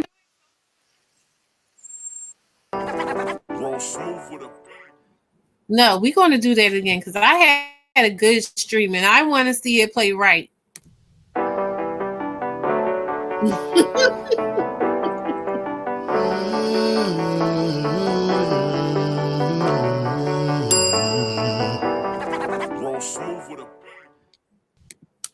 Yeah, I wanted it to play right. I've been going through it with anybody. If y'all go back and watch my other videos, I was struggling with my Wi-Fi because I'm using my daughter's Chromebook for now. And I had to use the Wi-Fi because the Chromebooks don't have Ethernet cords, because I have Ethernet. I have really good internet, but I couldn't plug it in. And then I realized I had a device in here somewhere. I had to dig it out. So I was finally able to play my intro/outro right. But it was dope, True Mystique. Like, I love this. This is exactly what I've been wanting. This is exactly what I've been envisioning for all of us. I really want you guys to enjoy this space. I want you to understand it is for all of us. I humbly ask that you share, let people know, spread the word, because I want to have conversations. I want to have more people come in and talk, and we can share our experience. We can cry together. We can laugh together. I definitely will try to find more. Thank you so much, True Mystique. I definitely will try to find more things to do commentary on, because I want to try to break it up from like the harder hitting subjects that I'm talking about in like the first two lives I did, even though those are very important things, but I wanted still to have a light, airy feel. And like, the more people I can get in with the happy stuff, the more people we can have around for those tough discussions. But yes, thank you guys so much. Oh, and I'm going to put my email at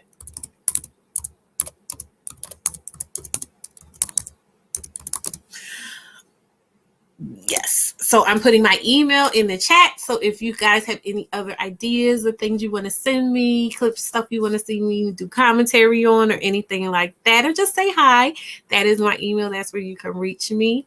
But yeah, another one down, another Woman Chat Wednesday. I will be here Wednesdays, 6 p.m. Eastern Standard Time, Woman Chat Wednesday. I am going to turn off this bright light out of my eyes now. Get me something to eat, get my baby settled, and lay down with my phone and talk to you guys in the Discord. But I love you so much. Thank you so much. This was awesome. It made me feel so good because I was a little drained. But I will see you soon. Bye.